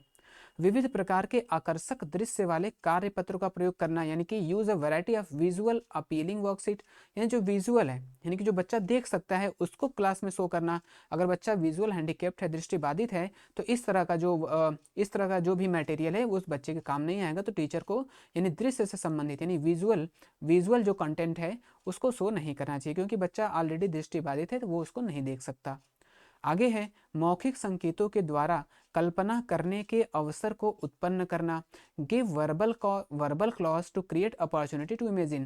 तो बच्चा वर्बल है यानी कि मुख से, यानी जो दृष्टिबाधित बच्चा है वो मुंह से समझकर इमेजिन करके वो चीज़ों को समझ सकता है। तो ये हमारा करेक्ट हो जाएगा। टेक्टाइल यानी कि स्पर्श करने वाली, विच कैन बी टच, जिसको हम टच कर सकते हैं, सामग्री को शामिल करना। तो जो दृष्टिबाधित बच्चा है, विजुअल चैलेंज जो स्टूडेंट है, उसके लिए हमको ऐसे ही introduce tactile material during classroom discussion, जिसको बच्चा टच करके समझ सके। तो ये भी हमारा करेक्ट आंसर है। यानी कि कौन कौन सा दोस्तों करेक्ट है, 1, 3 और 4, यानी ऑप्शन नंबर 1, 3, 4 हमारा करेक्ट है। तो देखेंगे यहाँ पर ऑप्शन नंबर जो 1 है, 3 है, 4 है, तो यानी कि ऑप्शन यहाँ पर तीसरा करेक्ट हो जाएगा। सामाजिक विज्ञान में प्रोजेक्ट विधि के कथनों पर विचार कीजिए, यानी consider the statement of project method. यहाँ प्रोजेक्ट मेथड की बात की गई है इन सोशल साइंस, यानी सोशल साइंस में जो प्रोजेक्ट मेथड है इस पर चर्चा करेंगे दोस्तों। सामाजिक विज्ञान शिक्षण में प्रोजेक्ट विधि के कथनों पर विचार कीजिए। यह उपयोगितावादी दृष्टिकोण से प्रेरित है। It is inspire by pragmatic perspective. ठीक है, जो प्रोजेक्ट विधि है उपयोगितावादी है, यानी इसका उपयोग मतलब सामाजिक विज्ञान में अच्छे से किया जाता है, तो इसे उपयोगितावादी दृष्टि कहेंगे। उपयोग का मतलब इसका काफ़ी वैल्यू है। ठीक है दोस्तों, यानी यूजफुल है, इस तरह से कह सकते हैं। तो ये हमारा ऑप्शन करेक्ट हो जाएगा। यह शिक्षार्थियों को खोजी बना देता है। It turns learners into discover, यानी बच्चा खोज यानी क्रिएटिव माध्यम से क्रिएटिव होकर बच्चा सीखता है। तो ये भी हमारा ऑप्शन सही हो जाएगा। किसकी बात करें, प्रोजेक्ट विधि की। जो प्रोजेक्ट विधि है बच्चा इसमें एक्टिव रहता है, बच्चे प्रोजेक्ट मिलते हैं और वो एक्टिव होकर बच्चा लर्निंग करता है। ये भी करेक्ट है हमारा। यह पूरी तरह शिक्षक केंद्रित है, नहीं दोस्तों, ये हमारा it is entirely a teacher centred method. ये पूरी तरह से टीचर सेंटर्ड है, नहीं। जो प्रोजेक्ट मेथड है, टीचर्स क्या करता है, बच्चे को प्रोजेक्ट दे देता है और बच्चा अपने मन से वो एक्टिव होकर ग्रुप डिस्कशन कर कर बच्चे इस पर काम करते हैं। तो ये टीचर सेंटर्ड नहीं है, बल्कि स्टूडेंट सेंटर यानी बाल केंद्रित विधि है। यह स्वनिर्देशित क्रियाकलापों द्वारा अधिगम को मानती है, यानी स्वनिर्देशित, यानी कि it allow learning through self directed activity, यानी बच्चे खुद से डायरेक्ट होते हैं। यानी जो प्रोजेक्ट बच्चे को दे देते हैं तो बच्चा खुद से सीखता है, सब कुछ सेल्फ एकदम खुद एक्टिव होता है। तो ये क्या है, स्वनिर्देशित है, यानी कि सेल्फ डायरेक्टेड एक्टिविटी इसमें होती है। किसमें दोस्तों, जो प्रोजेक्ट विधि है, प्रोजेक्ट मेथड है, ये इन सभी जो विकल्प हम पढ़े हैं इन सभी के काम आता है। बस यही जो शिक्षक केंद्रीय है ये हमारा गलत है। तो हमारा 1, 2 और 4 यहाँ पर करेक्ट है। तो ऑप्शन हम देखेंगे 1, 2 एंड 4 कौन कौन सा है दोस्तों। 1, 2, 4 हमारा यहाँ पर करेक्ट है। नेक्स्ट क्वेश्चन पे आते हैं। कक्षा में सामाजिक न्याय के प्रति यानी सामाजिक न्याय सोशल जस्टिस, सामाजिक न्याय के प्रति संवेदनशीलता को प्रोत्साहित किया जा सकता है। यानी कि बच्चे में अगर सामाजिक न्याय के प्रति सेंसिटिव यानी कि उसको संवेदनशील बनाना है तो हम कक्षा में कैसे करेंगे। Sensitivity on social justice in classroom can be encouraged by. ठीक है, हम किसकी बात कर रहे हैं यहाँ पर, सोशल जस्टिस की बात कर रहे हैं। बच्चे में कैसे इंकरेज करेंगे, बच्चे को कैसे हम सोशल जस्टिस के लिए संवेदनशील बनाएंगे। तो कक्षा में विचार विमर्श के दौरान समकालीन जन आंदोलन और पक्ष समर्थन की कहानियों के अंशों को शामिल करके, यानी incorporating contemporary experts from peoples struggle and stories of advocacy during classroom discussion, यानी क्लासरूम डिस्कशन में जो हमारे जन आंदोलन है यानी पीपल एडवोकेसी यानी पीपल्स स्ट्रगल कंटेम्प्रेरी एक्सपर्ट्स, इन सभी को शामिल करके यानी समकालीन जन आंदोलन और पक्ष समर्थन को कहानियों को शामिल करके हम बच्चों को क्या कर सकते हैं, सामाजिक न्याय के प्रति। जैसे यहाँ पे जो जन आंदोलन है समाज के लिए होता है, इसके लिए है पक्ष समर्थन, यानी यहाँ पर बात करेंगे तो इन एक्सपर्ट्स और क्या है पीपल्स स्ट्रगल के बारे में बात कर कर सामाजिक न्याय के प्रति संवेदनशीलता बच्चे में हम डेवलप कर सकते हैं। तो ये हमारा ऑप्शन 1 करेक्ट है। भारतीय, यहाँ पर भारतीय रहना चाहिए, भारतीय सामाजिक परिवेश के ऐतिहासिक संदर्भों को एक गैर बराबर शक्ति समीकरण के रूप में देखकर, ये क्या है दोस्तों, सामाजिक यहाँ पर क्या है, जो सामाजिक परिवेश के ऐतिहासिक संदर्भ में गैर बराबर शक्ति यानी गैर बराबर जो शक्ति समीकरण है, यानी कि keeping the understanding of the historical context of the Indian social milieu in the context of unequal power equation, यानी कि अगर हम इक्वल पावर कर देंगे तो वो फिर क्या हो जाएगा, फिर सोशल कॉन्टेक्स्ट में सही नहीं होगा, क्योंकि यहाँ पर जो सामाजिक ऐतिहासिक परिवेश है वो गैर बराबर शक्ति, यानी कि यहाँ पर जो शक्तियाँ हैं गैर बराबर हैं, यानी कि इक्वल कॉन्टेक्स्ट में नहीं है। तो यहाँ पर भी हम समाज के प्रति सामाजिक न्याय अगर बराबर है, गैर बराबर है तो फिर हमको न्याय की जरूरत ही नहीं है। तो गैर बराबर है तो बच्चे में न्याय के प्रति हम यहाँ पे जो भावनाएं हैं डेवलप कर सकते हैं, सोशल जस्टिस हम डेवलप कर सकते हैं जब सोसाइटी क्या होगा, अनइक्वल होगा। तो ये भी हमारा क्या होगा, करेक्ट हो जाएगा। सामाजिक न्याय पर आधारित संवैधानिक प्रावधानों को कक्षा चर्चाओं में शामिल करके, यानी जो social engaging in classroom discussion on the constitutional provision on social justice, यानी जो हमारा संविधान है यानी कॉन्स्टिट्यूशन में जो सोशल जस्टिस पे जो हमारी बातें की गई हैं, ठीक है, सामाजिक न्याय पे जो हमारी बातें की गई हैं उनको हम कक्षा में क्या करेंगे, उस पर भी बच्चे को कक्षा में डिस्कस करेंगे। कक्षा के दोषी बच्चों को तुरंत शारीरिक दंड देकर, ये तो बिल्कुल भी गलत नहीं है। सी टेट में अगर जहाँ भी निगेटिव बातें आती हैं तो वो विकल्प हमारा ऑलरेडी क्या होता है, बाहर हो जाता है। नकारात्मक चीज़ों पर बिल्कुल ध्यान नहीं देना है, हमें क्वेश्चन को सॉल्व करते समय सकारात्मक यानी जो पॉजिटिव थिंग्स हैं उस पर ध्यान देना है, और साथ साथ जो भी चाइल्ड सेंटर्ड जो ऑप्शन है उस पर हमें ध्यान देना है, और जो बच्चा जिसमें पूरी तरह से एक्टिव है हमें इस पर ध्यान देना है। ऐसे ऑप्शन पूरी तरह से इसमें सही माने जाते हैं। तो यहाँ पर हमारा कौन कौन सा है दोस्तों, 1 2 3 करेक्ट है, यानी कि हमारा 1 2 3 करेक्ट है, यानी कि ऑप्शन नंबर 1 यहाँ पर हमारा करेक्ट है। नेक्स्ट क्वेश्चन है, प्रदूषण रहित, क्या है दोस्तों, प्रदूषण रहित हवा का अधिकार भारत के किस मौलिक अधिकार के भाग के रूप में स्वीकार किया गया है।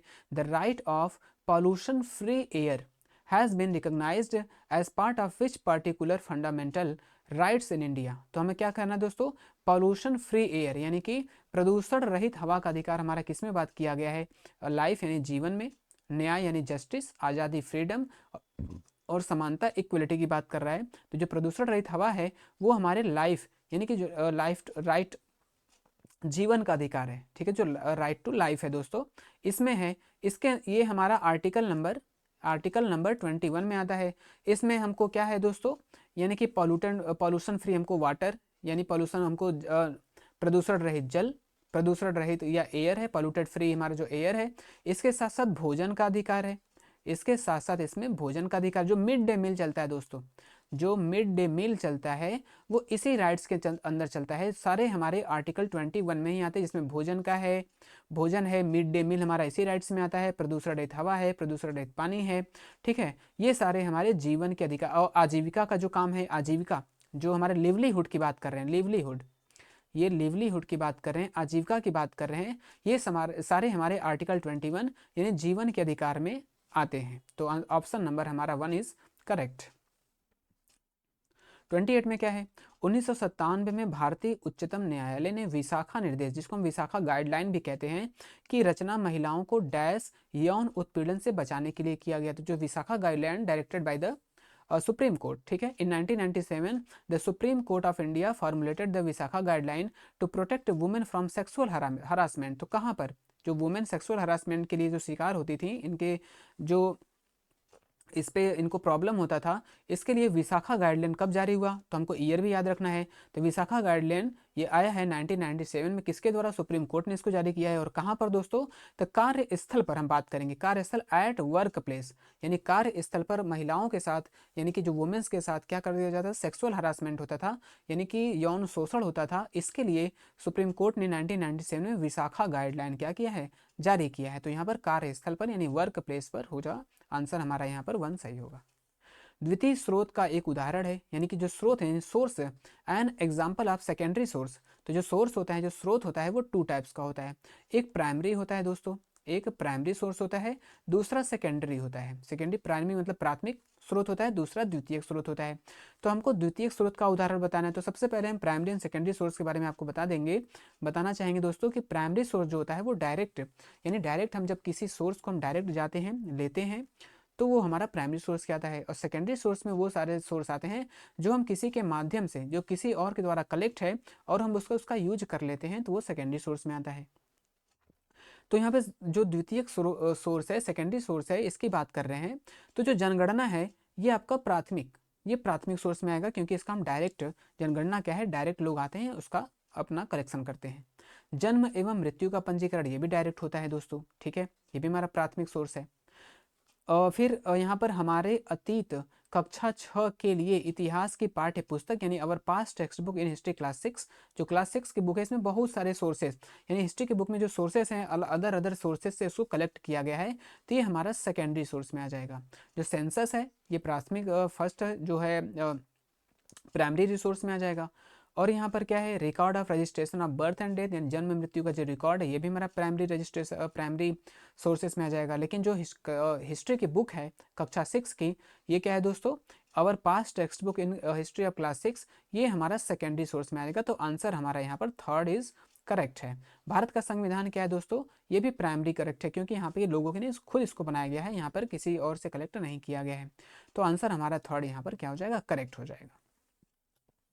सामाजिक विज्ञान के अध्यापक अध्यापिका का मुख्य उद्देश्य होना चाहिए, ठीक है दोस्तों, the main M of social science teacher should be, यानी कि सोशल साइंस के जो टीचर हैं उनका मुख्य उद्देश्य, मेन एम क्या होना चाहिए, सभी तत्व जो समाज का निर्माण करते हैं उनके बीच के संबंधों का बोध कराना, ठीक है, जो जो सोसाइटी से रिलेटेड जो हैं उनके बच्चों को बताना दोस्तों, to develop an awareness of connection between all elements of the safe society, ठीक है, यानी सोसाइटी से रिलेटेड जितने भी चीज़ें बच्चों को बताना चाहिए, ये हमारा सही है दोस्तों।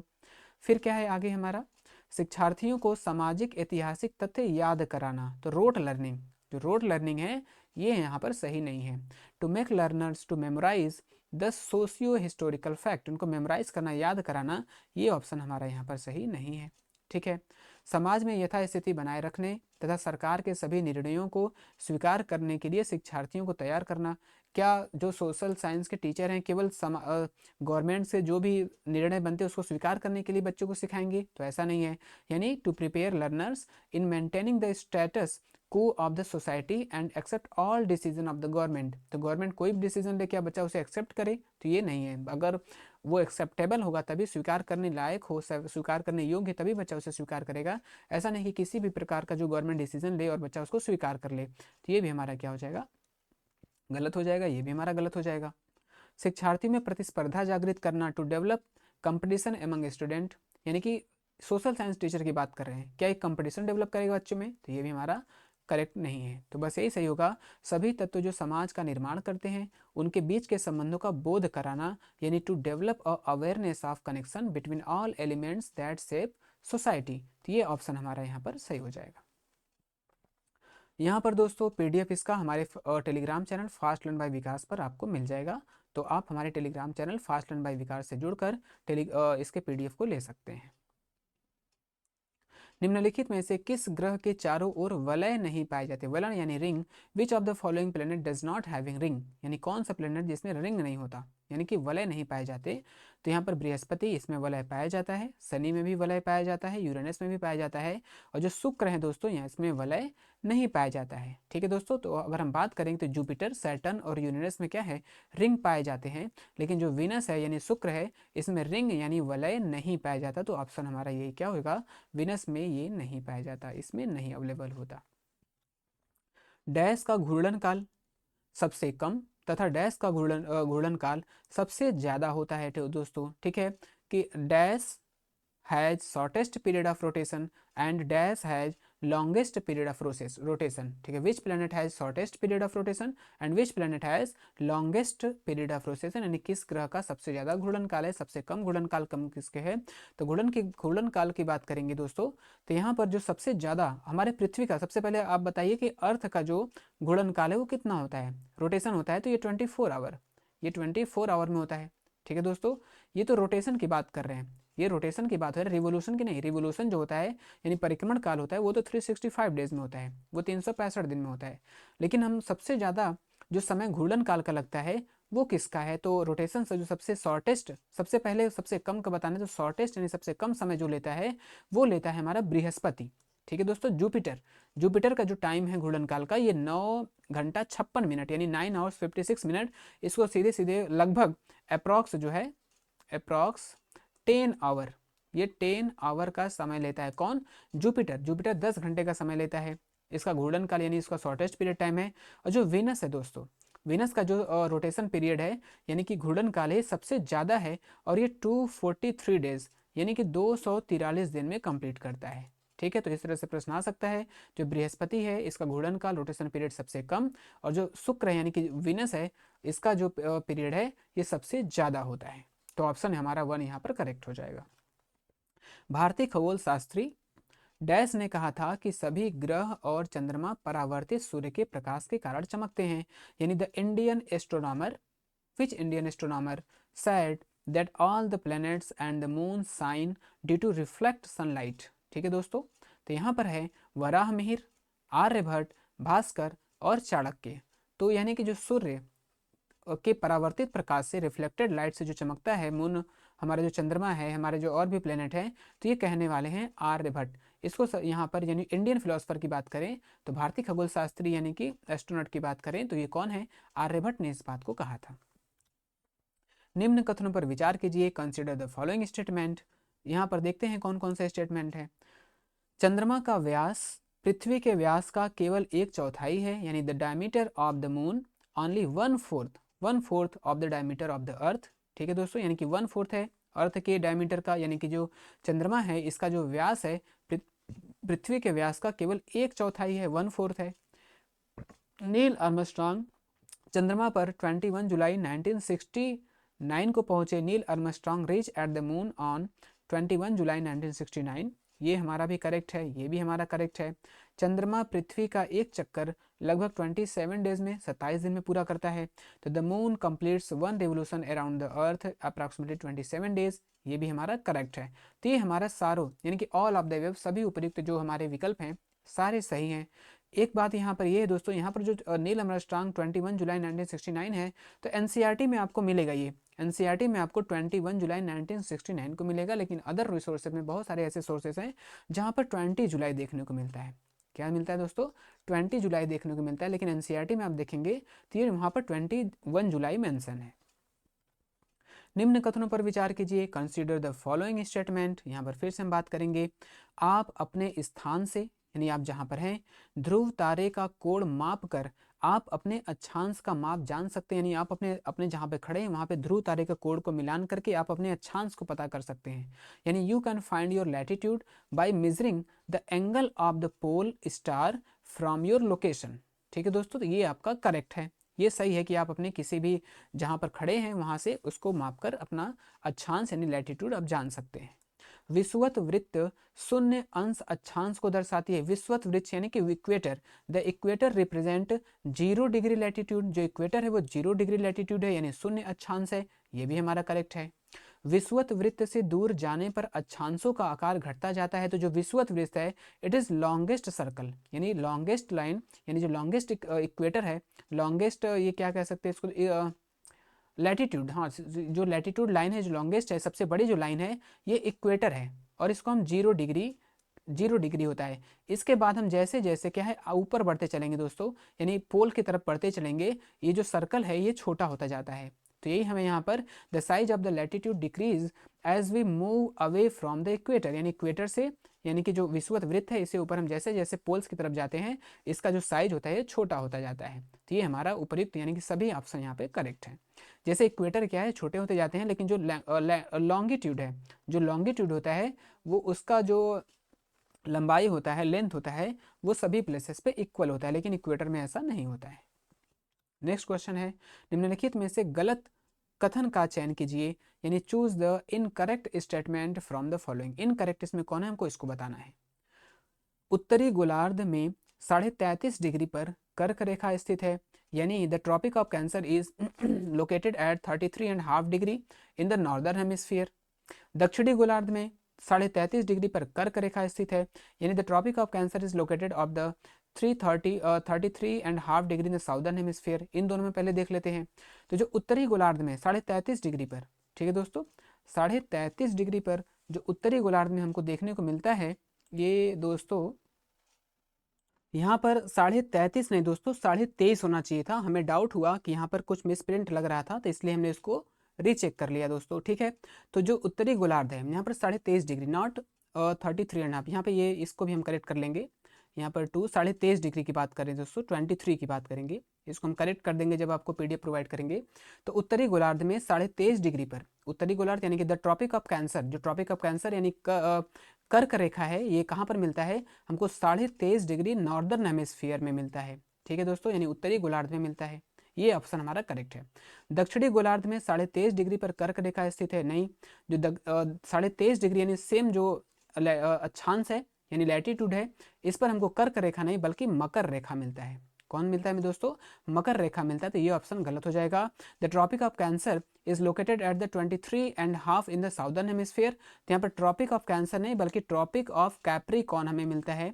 यहाँ पर टॉपिक ऑफ कैप्रिकॉन मिलता है 23.5 डिग्री यानी 23.5 डिग्री साउदर्न हेमिस्फीयर में हमको मकर रेखा मिलता है। तो ये क्या हो जाएगा? यानी ट्रॉपिक ऑफ कैप्रिकॉन मिलता है। तो ये ऑप्शन हमारा गलत है। उत्तरी गोलार्ध में 66.5 डिग्री पर उत्तरी ध्रुव वृत्त स्थित है दोस्तों। The north pole circle is located in the 66.5 degree northern hemisphere. ये करेक्ट है। इसे हम आर्कटिक वृत्त भी कहते हैं, आर्कटिक सर्कल भी कहते हैं, यानी जो नॉर्दर्न है इसे हम आर्कटिक वृत्त यानी आर्कटिक सर्कल भी कहते हैं। दक्षिणी गोलार्ध में इसको जो 66.5 डिग्री पर दक्षिणी ध्रुव वृत्त स्थित है। The south pole circle is located 66.5 degree southern hemisphere पे मिलता है। इसे हम साउदर्न हेमिस्फीयर में जो 66.5 डिग्री मिलता है, इसे हम ऊपर जो था उसको हम आर्कटिक सर्कल कहते हैं, नीचे इसको अंटार्कटिक सर्कल के नाम से जानते हैं।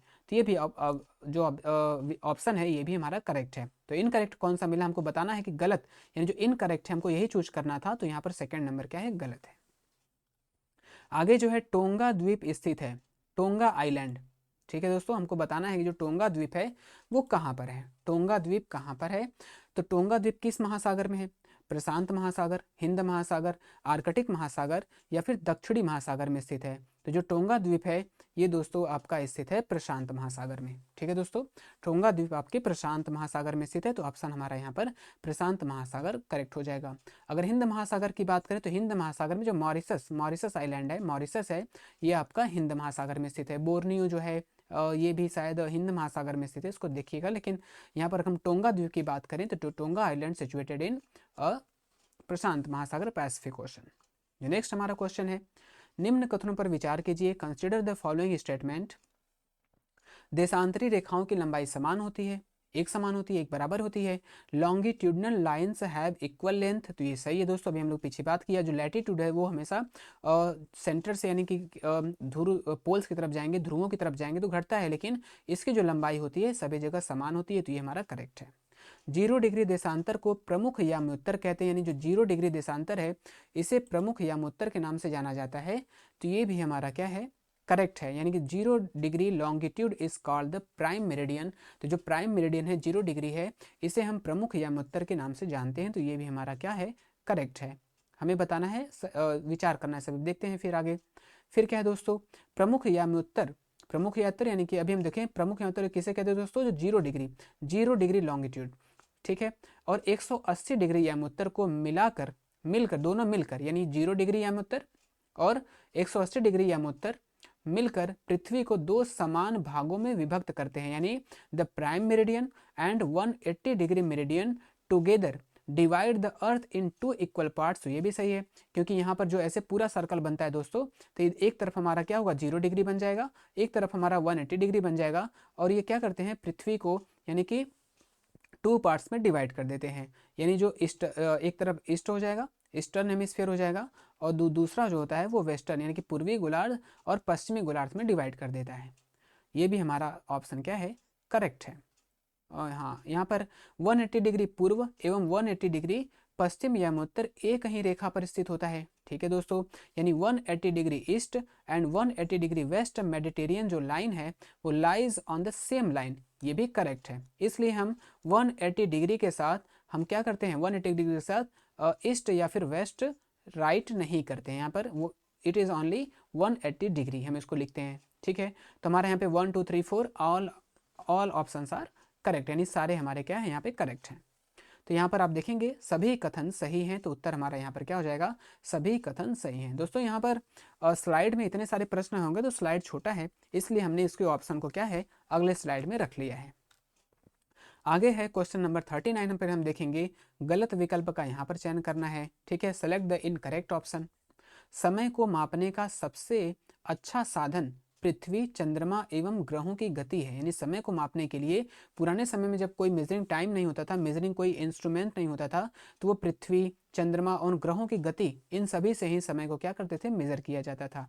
ठीक है। The best means of measuring time in the movement of earth, moon and planet, इसके हेल्प से टाइम को मेजर किया जाता था। तो ये आपका करेक्ट है। पृथ्वी पूर्व से पश्चिम की ओर चक्कर लगाती है। आप बताइएगा दोस्तों।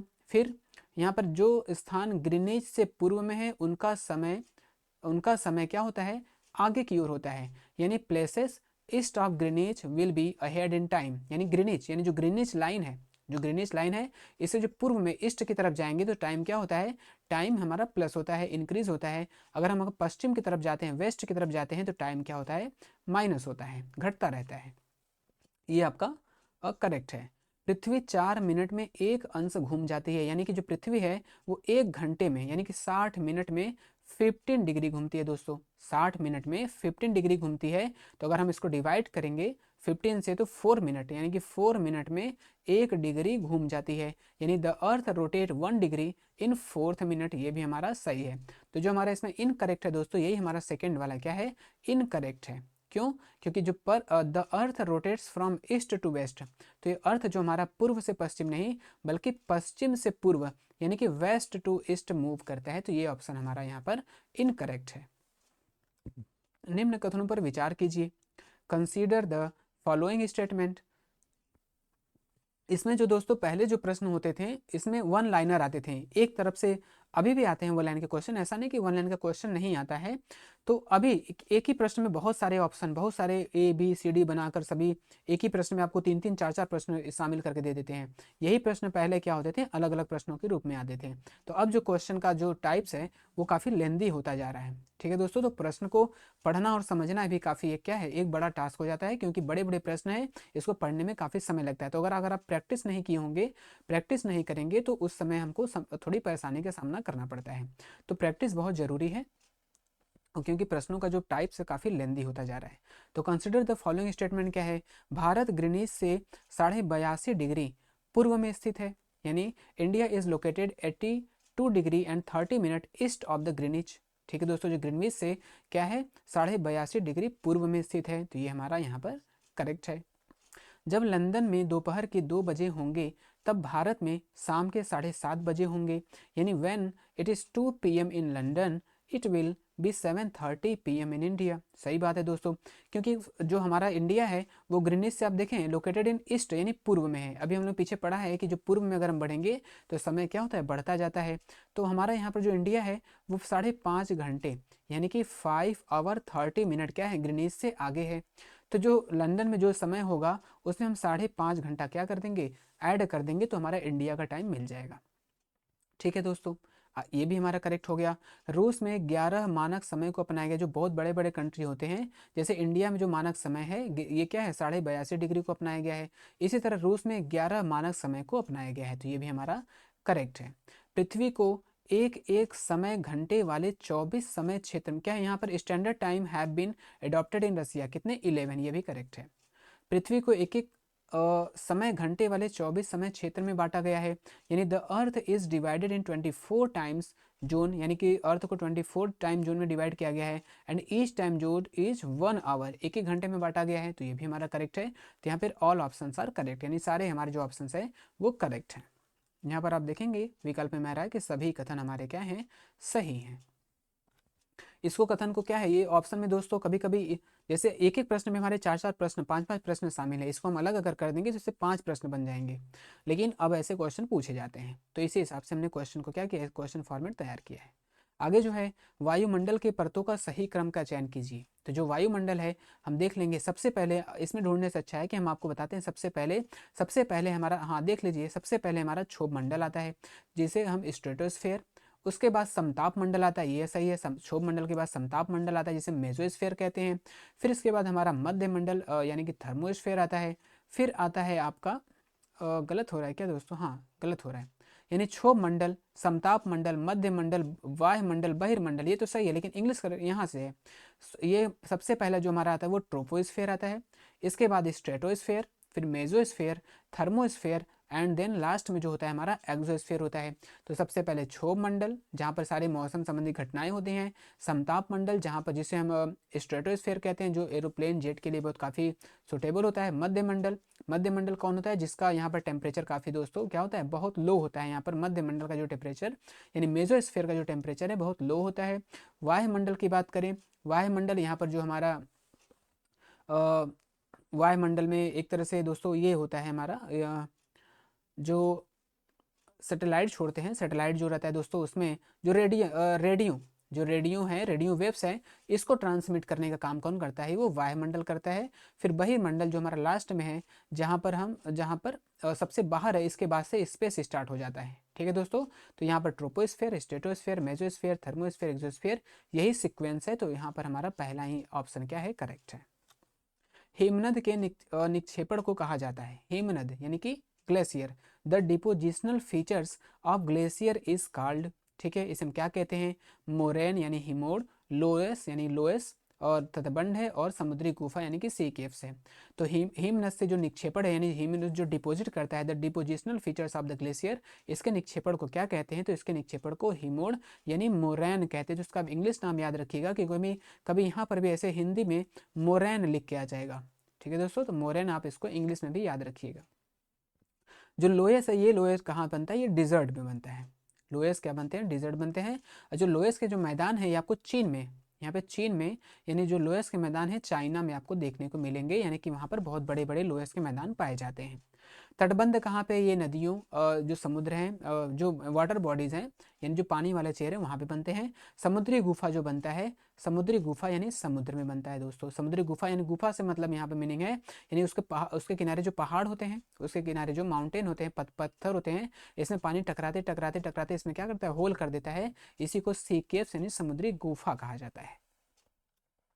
मृदा परिच्छेदिका की मोटाई को कौन निर्धारित करता है, मृदा परिच्छेदिका यानी what determine the thickness of the soil profile, यानी मोटाई, जो मृदा है वो कितने मोटाई कैसे बढ़ेगा दोस्तों, यानी कि जो अपर्दन से, यानी जो दोस्तों अपर्दन से यानी डिपोजिशन होता रहता है धीरे धीरे समय के साथ बढ़ते बढ़ते बढ़ते बढ़ते, यहाँ से मान लीजिए स्टार्ट हुआ, समय के साथ ये बढ़ते बढ़ते बढ़ते बढ़ते बढ़ते इसका जो लेयर है वो धीरे धीरे मोटा होता जाता है। तो इस पर कौन डिपेंड करता है, तो इस पर डिपेंड करता है समय यानी टाइम। मृदा परिच्छेदिका यानी कि thickness of the soil profile है, इसको कौन डिटरमाइन करता है, कौन निर्धारित करता है, तो इसे करता है समय। ठीक है, समय के साथ ये धीरे धीरे बढ़ता जाता है। वनस्पति जात प्राणी जात की बात करें तो ये क्या मृदा का डिफाइन करता है, तो ये डिफाइन करता है आपका ह्यूमस। जो ह्यूमस होता है दोस्तों, ह्यूमस ये किस पे डिपेंड करता है, तो वनस्पति जात प्राणी जात जो मृदा में होते हैं वो ह्यूमस को डिफाइन करते हैं। ठीक है, क्लाइमेट क्या डिफाइन करता है, जो जलवायु है यानी कि उसके टाइप्स को, यानी कि जो प्रकृति है वो जलवायु पर डिपेंड करता है कि मृदा जो टूटते हैं ना पर्वत चट्टान, वो जलवायु पर डिपेंड करते हैं। फिर ठीक है दोस्तों, तो यहाँ पर हमारा जो ऑप्शन होगा ये हमारा हो जाएगा टाइम यानी समय हो जाएगा। वितरण के आधार पर संसाधन को वर्गीकृत किया जा सकता है, यानी on the basis of their distribution resources can be classified. किस पे, डिस्ट्रीब्यूशन यानी वितरण के आधार पर हमें बताना है, डिस्ट्रीब्यूशन के आधार पर, वितरण के आधार पर बताना है जो हमारा संसाधन है वो किस में क्लासीफाई कर सकते हैं। तो पहला है नवीकरणीय संसाधन और नवीकरणीय संसाधन, renewable resources and non renewable resources. तो ये है कि ये क्या है, ये नेचुरल यानी जो नेचुरल रिसोर्स है। ठीक है दोस्तों, ये natural, on the basis of natural resources we can classify renewable resources and non renewable resources, यानी जो रिन्यूएबल यानी नवीकरणीय और अनवीकरणीय होता है उसको प्राकृतिक संसाधन के रूप में डिवाइड किया जाता है। तो हमें बताना किस पे, वितरण के आधार पर। तो ये प्राकृतिक संसाधन का है हो गया। जैव संसाधन और अजैव संसाधन ये उत्पत्ति के आधार पर होता है दोस्तों। जो जैव संसाधन और अजैव संसाधन उत्पत्ति या फिर on the basis of origin, ये ओरिजिन यानी उत्पत्ति के आधार पर होता है। उत्पत्ति के आधार पर अगर पूछता है, ये हमारा यहाँ पर प्राकृतिक आधार पर हो गया, उत्पत्ति के आधार पर यानी ओरिजिन के बेस पर हो गया। ठीक है, बायोटिक एंड अबायोटिक रिसोर्सेस हो गया, जैव और अजैव संसाधन हो गया। फिर सर्वव्यापक संसाधन और स्थानिक संसाधन, जिसे हम यूबिक्विटियस एंड लोकलाइज्ड रिसोर्स कहते हैं। तो ये हमारा क्या है, वितरण के आधार पर है यानी on the basis of distribution. ठीक है, इसको हम किस में डिफाइन करेंगे, इसको हम सर्वव्यापक और स्थानिक संसाधन यानी क्या है, यूबिक्विटियस एंड लोकलाइज्ड रिसोर्स में क्लासीफाई करेंगे। तो उत्तर हमारा यहाँ पर क्या हो जाएगा, सही हो जाएगा।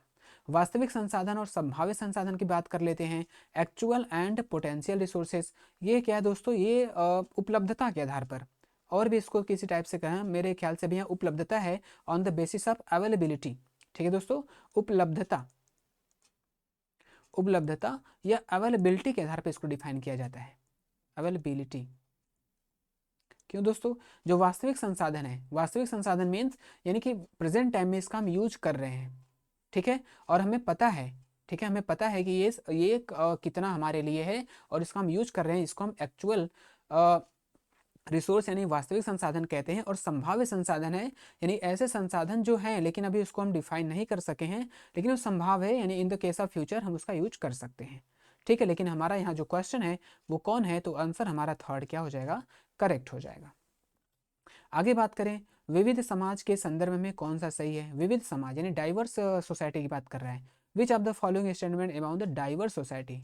विविध समाज में क्या होता है दोस्तों, जिसमें संस्कृति एवं सत्ता में विभिन्नताएं मिलती हों। It would the differences in the culture and power, यानी क्या है, केवल विभिन्नता की बात कर रहे हैं। क्या डाइवर्स कल्चर में केवल डाइवर्सिटी होता, क्या डिफरेंसेस होते हैं यानी विभिन्नताएं होती हैं, ऐसा नहीं है। जिसमें भाषा, धर्म और संस्कृति में समानताएं होती हैं, तो डाइवर्स कल्चर में केवल समानताएं एक जैसी होंगी। It would have similarities of the language, religion and culture. It would only similarities, it is not possible, only similarity नहीं हो सकती, विविध कल्चर है तो वहाँ डिससिमिलरिटी भी हमको देखने को मिलेंगे। जिसमें भाषा, धर्म और संस्कृति में विभिन्नताएं व समानताएं होती हैं, यानी कि इट वुड बी डिफरेंसेस यानी विभिन्नताएं और समानताएं, similarities of language, religion and culture. यहाँ पे हमको विभिन्नताएं भी मिलती हैं और कुछ समानताएं भी मिलती हैं। This is called diverse society, यानी इसे हम विविध समाज के नाम से जानते हैं। तो ये हमारा ऑप्शन सही हो जाएगा। लास्ट क्या था, जिसमें भाषा, धर्म और संस्कृति में समानताएं व असमानताएं पाई जाती हूँ। तो यहाँ पर क्या है, समानताएं और असमानताएं पाई जाती हैं, यानी कि समानताएं और असमानताएं, डिफरेंसेस, इनइक्वलिटी। यहाँ पर इंग्लिश वर्ड देखें तो असमानता, इनइक्वलिटी की बात नहीं कर रही है यहाँ, समानताएं और विभिन्नताएं। ठीक है दोस्तों, डिफरेंसेस, विभिन्नताएं। असमानता मतलब यहाँ पर कल्चर की असमानता मतलब कुछ डिफरेंट हो जाएगा, निगेटिव सेंस में इसका मीनिंग आ जाएगा, इसलिए हम इसको नहीं लेंगे। यहाँ पर जो ये बात है हमारा डिफरेंस यानी कि विभिन्नता, अलग अलग होते हैं और कुछ समानता भी होती थी, ये हमारा ज़्यादा सूटेबल आंसर हो जाएगा। तो थर्ड हमारा यहाँ पर करेक्ट है। सामाजिक और राजनीतिक जीवन की पाठ्य पुस्तकों को विकसित करते समय निम्न उपागम में से किसे उपयुक्त समझा गया है। यानी सामाजिक और राजनीतिक जो पाठ्य पुस्तक हैं अगर उसको बना रहे हैं तो हमको किस पर ध्यान देना चाहिए। Which of the following approach have considered which developing social and political life text book. अगर social and political life text book हम डेवलप कर रहे हैं तो हमें which point we should care, हमें किस पॉइंट पर ध्यान देना चाहिए। प्रत्यक्ष उदाहरणों तथा अनुभव से सीखना, तथ्य और आंकड़ों को स्मरण कर कर सीखना। इसका लगता है इंग्लिश जो वर्जन है यहाँ पर गायब हो गया दोस्तों, टाइप नहीं हो सका है। तो प्रत्यक्ष उदाहरण यानी कि जो डायरेक्ट जो हमारे डायरेक्ट एग्जाम्पल्स हैं और हमारा जो एक्सपीरियंस है इस पर डिपेंड करेगा, यानी कि it is the learners learn from the direct examples and their experience, यानी कि अपने एक्सपीरियंस से, अपने उदाहरण से बच्चा सीखेगा, ये करेक्ट है। तथ्यों यानी डाटा एंड फैक्ट, यानी कि बच्चों को केवल डाटा और फैक्ट, तथ्य और हम आंकड़ों को क्या करें, याद करा दें, तो इससे क्या हो जाएगा, इससे बच्चे को ये अपना बच्चा ऐसे सीख पाएगा, तो ये हम नहीं होगा। बच्चे को हमको केवल आंकड़ों और तथ्यों को यानी कि डाटा और तथ्यों को यानी फैक्ट को हमको उसको लर्न नहीं करवाना है, हमको उनके जो डायरेक्ट जो उदाहरण हैं यानी जीवन से नंबर डी, यानी कि बच्चा क्या करेगा, relate to their real life. ठीक है, इसको हम रियल लाइफ से जोड़ेंगे। यानी जो हमारा एनसीएफ 2005 है, अगर आप एनसीएफ 2005 देखेंगे दोस्तों, वहाँ पर क्या है, सॉरी दोस्तों, हम कह रहे हैं 2005, यानी कि वहाँ पे रियल लाइफ जो बच्चा है, केवल बच्चे को कक्षा यानी कक्षा के अंदर ही नहीं, बच्चे को कक्षा से बाहर भी क्या करना है, उसको उसके रियल लाइफ यानी कि वास्तविक जीवन से जोड़कर बच्चे को अध्ययन यानी पढ़ाना है। तो यहाँ पर जो हमारा आंसर करेक्ट हो जाएगा, केवल 1 हमारा करेक्ट हो जाएगा, यानी प्रत्यक्ष उदाहरण और अनुभव से सीखना है बच्चे को। निम्न कथनों में से कौन सा सामाजिक विज्ञान के बारे में सही है। सामाजिक विज्ञान के बारे में कौन सा सही है। जानकारी का स्मरण करने से अवधारणात्मक विकास होता है, यानी जानकारी का स्मरण करना, केवल याद करना दोस्तों, यही हमारे लिए रह गया है अब, केवल हम बच्चा केवल याद करे, उसको कुछ समझना नहीं है। यानी memorising information will lead to conceptual development, ये नहीं, नॉट ओनली मेमोराइजिंग, मेमोराइज नहीं करना, उस बच्चे को समझना भी, कॉन्सेप्ट भी समझना है। तथ्य का स्तर सदैव निश्चित होता है, यानी जो फैक्ट होते हैं क्या हमेशा एक एक अगर हम सोसाइटी की बात करें, सोशल सामाजिक विज्ञान की बात करें, तो क्या हमेशा इसका स्तर, the status of the fact is always fixed, यानी इसका स्टेटस यानी कि जो हमारा कल्चर है कि हमेशा स्टेटस है हमें एक जैसा होता है, तो ऐसा नहीं होता है, क्योंकि डिफरेंट जो डाइवर्स है यानी डाइवर्स सोसाइटी होता है, डिफरेंट डिफरेंट सोसाइटी होता है, अलग अलग जो समाज होते हैं वहाँ पर तथ्यों का स्तर उनके लिए अलग अलग होता है। ये एक जैसा यानी कि साइंस का कोई फैक्ट नहीं कि वो यूनिवर्सल होगा, सभी जगह पे फैक्ट माना जाएगा, ये सोशल साइंस की बात कर रहा है। तो ये क्या होगा, ये सदैव निश्चित नहीं होता, यानी ये चेंज होता रहता है in the context of the society. तो हमारा दोनों यहाँ पर क्या होगा, गलत हो जाएगा। तो ऑप्शन क्या होगा, not only one, neither one not two, कोई नहीं सही होगा यहाँ पर। तो ये थर्ड हमारा करेक्ट है। वन्य जीव संरक्षण के लिए विद्यार्थियों को संवेदनशील बनाने के लिए सर्वोत्तम अभ्यास कौन सा है? यानी कि वन्य जीव संरक्षण यानी वन्य जीवों का संरक्षण करना है, तो बच्चों को हम किस तरह से वन्य जीवों के संरक्षण के लिए बच्चे में डेवलप करेंगे, यानी उनका जो सेंस है उनके संवेदनशील बनाएंगे बच्चे को, कैसे करेंगे? The best practice for sensitising student toward wild life conservation would, यानी कि सेंसिटाइज करेंगे, best practice student towards wild life conservation. वन्य जीव संरक्षण पर नाटक तैयार करना, केवल नाटक तैयार करना यानी उनको कभी कहानियां सुना देना, ऐसे तो बच्चे बहुत करते रहते हैं दोस्तों, इससे बच्चा को रियल सेंस नहीं होगा। प्रिपेयरिंग अ प्ले और वाइल्ड लाइफ कंजर्वेशन, तो ये हमारा सही नहीं है। विद्यालय में वन्य जीव उत्साह मनाना, observing wild life week at the school, केवल वन्य जीव उत्साह मनाने से वन्य जीव का संरक्षण हो जाएगा, ये भी सही नहीं है।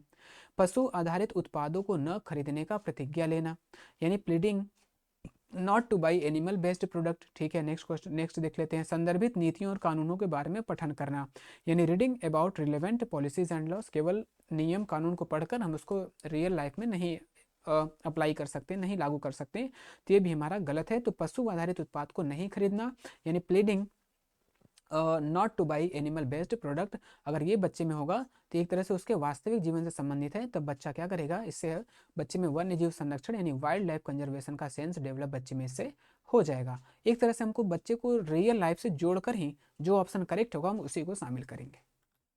आगे है सामाजिक विज्ञान की पाठ्य पुस्तकों में कार्टून की क्या भूमिका है। आप सामाजिक विज्ञान एनसीईआरटी की पुस्तक पढ़ेंगे तो उसमें बहुत आपको कार्टून देखने को मिलेगा। इसका क्या मतलब भूमिका है, क्या यूज है? What is the role of cartoons in social science notebook? भरपाई करने के लिए यानी केवल जगह को स्पेस को फिल करने के लिए बनाया जाता है, ठीक है दोस्तों। और ये देखने में अच्छे लगते हैं, आकर्षित होते हैं, यानी मेनली यूज एज फिलर्स यानी फिल करने के लिए। So the text book look attractive, तो ये इसके लिए केवल नहीं बनाया जाता। कक्षा को आनंददायक बनाते हैं क्योंकि विषय नीरस है, सोशल साइंस विषय नीरस है दोस्तों, ऐसा कहना सही नहीं है, ये नेगेटिव एस्पेक्ट है। Make class enjoyable as the subject is boring, ठीक है दोस्तों, तो ये भी हमारा करेक्ट नहीं है। मूलभूत मामलों को उठाकर विद्यार्थियों को इनसे जोड़ना, ठीक है, यानी कि कुछ क्या है, raises basis issues and makes it relatable to student, यानी कुछ कार्टून्स ऐसे होते हैं बच्चे उसको देखकर काफ़ी अच्छे से समझ लेते हैं, तो ये आपका विकल्प सही हो सकता है। हाँ, कोई भूमिका कार्टून की नहीं होती है। No role as cartoon and immature, तो ये तो भी गलत है। ये सही है कि जो मूलभूत यानी जो बेसिक इशू हैं, यानी जो बहुत सारे देखेंगे आप कार्टून्स के जरिए बच्चे क्या करते हैं उसको बहुत जल्दी से सीख पाते हैं, तो यहाँ पर कार्टून की भूमिका यही है जो विद्यार्थियों को इससे जोड़ सकता है, रिलेट कर सकता है। नेक्स्ट क्वेश्चन जो हमारा है 50 नंबर का दोस्तों, इसके बाद 10 क्वेश्चन हमारा और होगा। कोई व्यक्ति जिला जज के फैसले से असंतुष्ट है, सेटिस्फाइड नहीं है, जो अपील प्रणाली के अनुसार वह निम्नलिखित न्यायालयों में से किसे अपील कर सकता है? यानी अकॉर्डिंग टू अपीलिएट सिस्टम, हमारे जो इंडिया में है, इंडियन कॉन्स्टिट्यूशन में अपीलिएट सिस्टम है दोस्तों। A person dissatisfied with a verdict given by the court of the district जज, यानी डिस्ट्रिक्ट जज ने जो कोर्ट दिया है वर्डिक्ट उस पर डिससेटिस्फाइड है, could appeal to which of the following court, तो इसका एक सीक्वेंस होता है। अगर आप डिस्ट्रिक्ट जज यानी जो नीचे का सत्र न्यायालय, नीचे का जो न्यायालय दोस्तों, क्या कहें सकते, अधीनस्थ न्यायालय कहेंगे उसको, अगर आप इससे क्या होते हैं डिससेटिस्फाइड हैं, असंतुष्ट हैं, तो आप सबसे पहले कहाँ जा सकते हैं, उच्च न्यायालय में जाएंगे यानी हाई कोर्ट में जाएंगे। फिर यहाँ से भी अगर आप संतुष्ट नहीं होते, इसके बाद आप क्या कर सकते हैं, इसके बाद आप सुप्रीम कोर्ट जा सकते हैं। इतिहास का अध्यापन निम्न में से किस पर केंद्रीभूत होना चाहिए, यानी इतिहास का अध्यापन किस पर होना चाहिए, किस पर मेन फोकस होना चाहिए इतिहास का अध्यापन करने के लिए?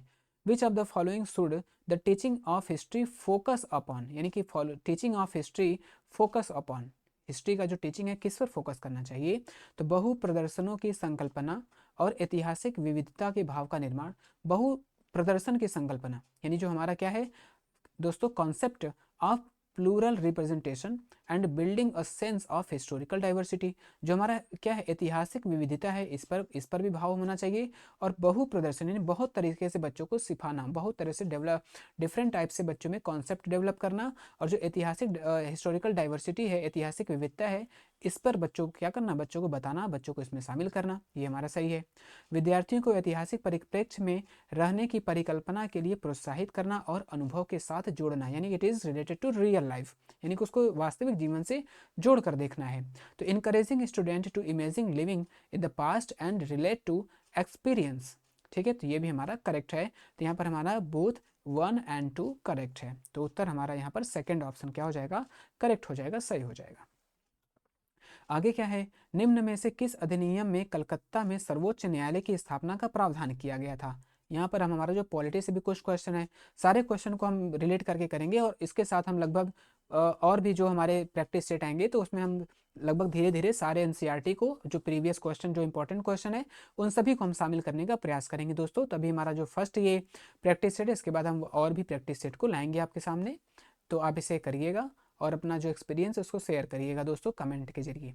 निम्न में से किस अधिनियम में कलकत्ता में सर्वोच्च न्यायालय की स्थापना का प्रावधान किया गया था। विच of the following act provided the establishment of the Supreme court in India.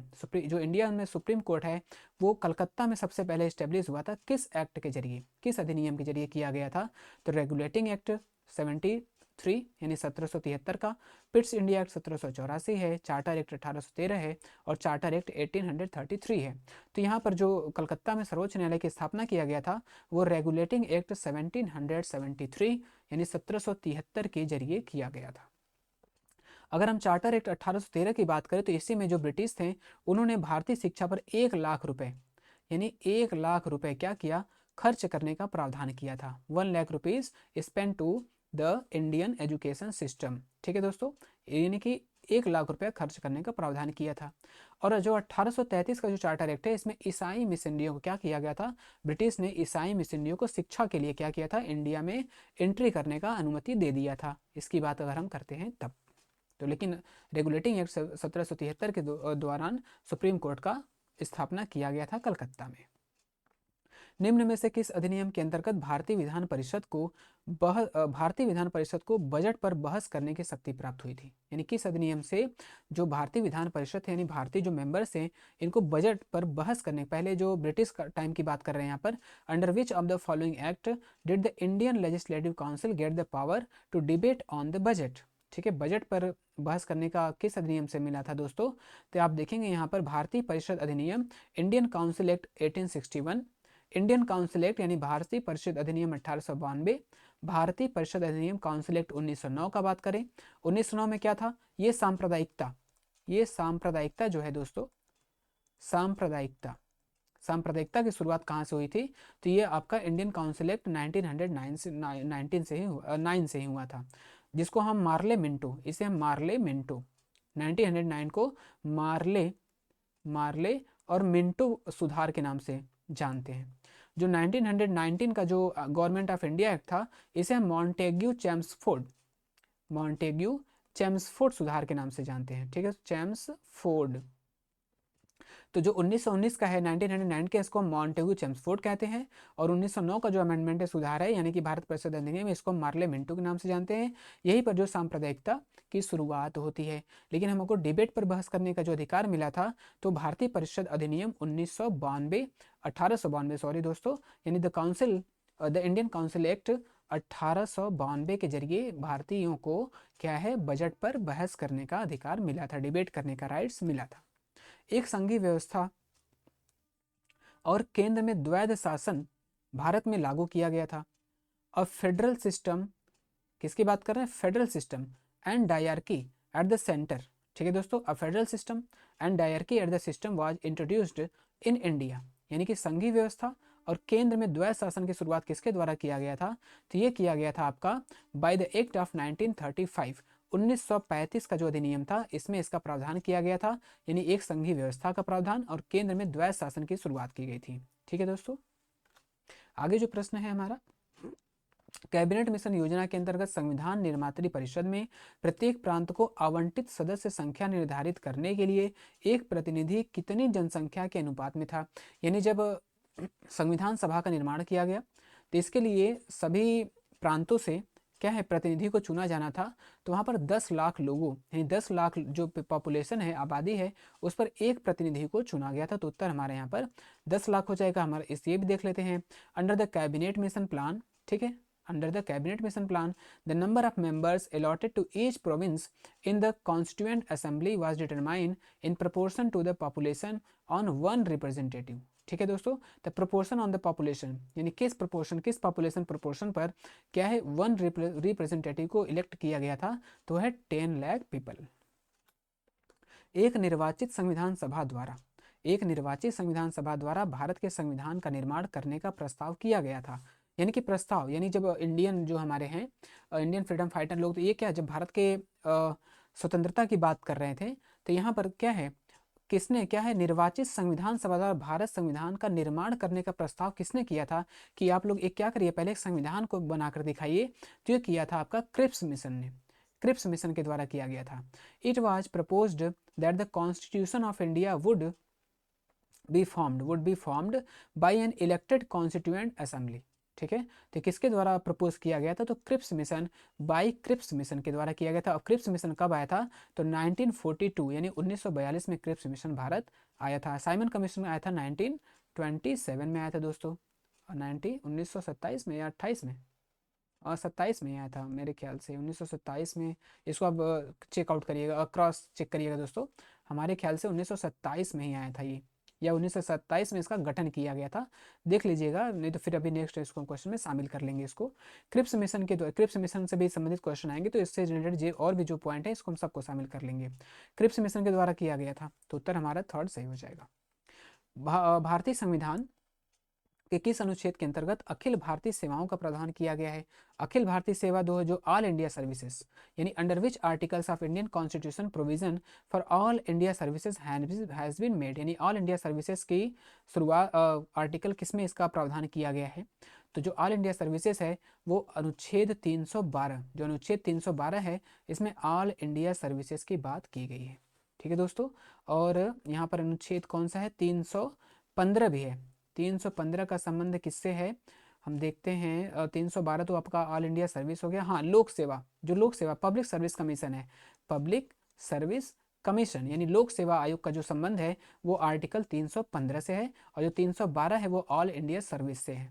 ठीक है दोस्तों, अगले प्रश्न पे चलते हैं। बस हमारा यहाँ पर क्लास धीरे धीरे लास्ट पे पहुँचने वाला है। भारत में संसदीय प्रणाली की सरकार है क्योंकि, संसदीय प्रणाली की सरकार है क्योंकि India has a parliamentary system of government because, यानी पार्लियामेंट्री सिस्टम है तो इसका कारण क्या है, क्या है पार्लियामेंट्री सिस्टम में।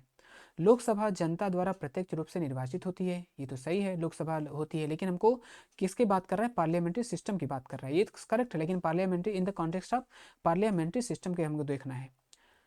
यानी कि Lok Sabha is directly elected by the people, संसद संविधान का संशोधन कर सकती है, ये भी हम लोग देखे हैं। Parliamentary can amend the constitution, amend रहना चाहिए यहाँ पे, अमेंड द कॉन्स्टिट्यूशन।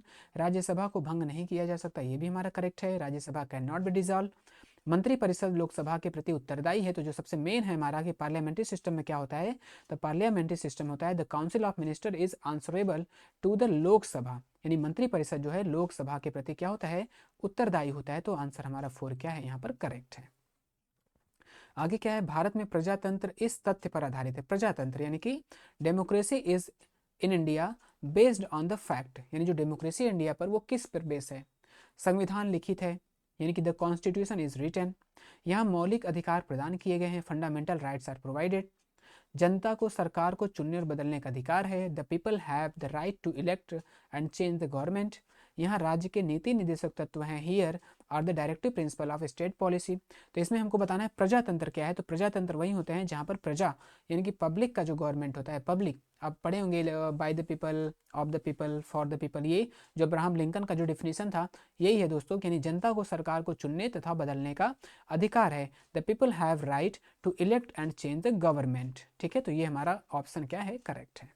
अब आते हैं दोस्तों लास्ट क्वेश्चन पे अपने, भारत शासन द्वारा राजकीय चिन्ह कब अंगीकृत किया गया? When was the state emblem adopted by the government of India? जो एम्बलम है इसको कब एक्सेप्ट किया गया है? तो एम्बलम को जो एक्सेप्ट किया गया दोस्तों वो 26 जनवरी 1950 को एक्सेप्ट किया गया है। तो ये ऑप्शन हमारा यहाँ पर ये करेक्ट है। तो दोस्तों यहाँ पर हमने 60 क्वेश्चन पूरा कर लिया है और क्लास भी हमारा कंप्लीट हो गया है। इसका पीडीएफ आपको हमारे Telegram channel fast learn by Vikas पर मिल जाएगा। और दोस्तों हमारा क्लास कंप्लीट होता है, इसके बाद हम इसका जो प्रैक्टिस है लगभग हम कोशिश करेंगे कम से कम 5, 6, 7 इसके प्रैक्टिस सेट को तैयार करेंगे और उस पर हम डिस्कस करेंगे। और हमारा जो एनसीईआरटी है, पीवाईक्यू है, इन सभी को मिलाकर हमारा एक अच्छा प्रैक्टिस सेट तैयार होगा दोस्तों। तो कमेंट में आप ज़रूर बताइएगा प्रैक्टिस सेट कैसा लगा और आगे हमको किस तरह से और क्या करना चाहिए। अगर आप इसके बारे में कुछ सुझाव देना चाहते हैं तो इस पर भी आप दे सकते हैं। तो आप चैनल को लाइक करिए, शेयर करिए और सब्सक्राइब करिएगा। आपका हमारे क्लास में जुड़ने के लिए बहुत बहुत धन्यवाद।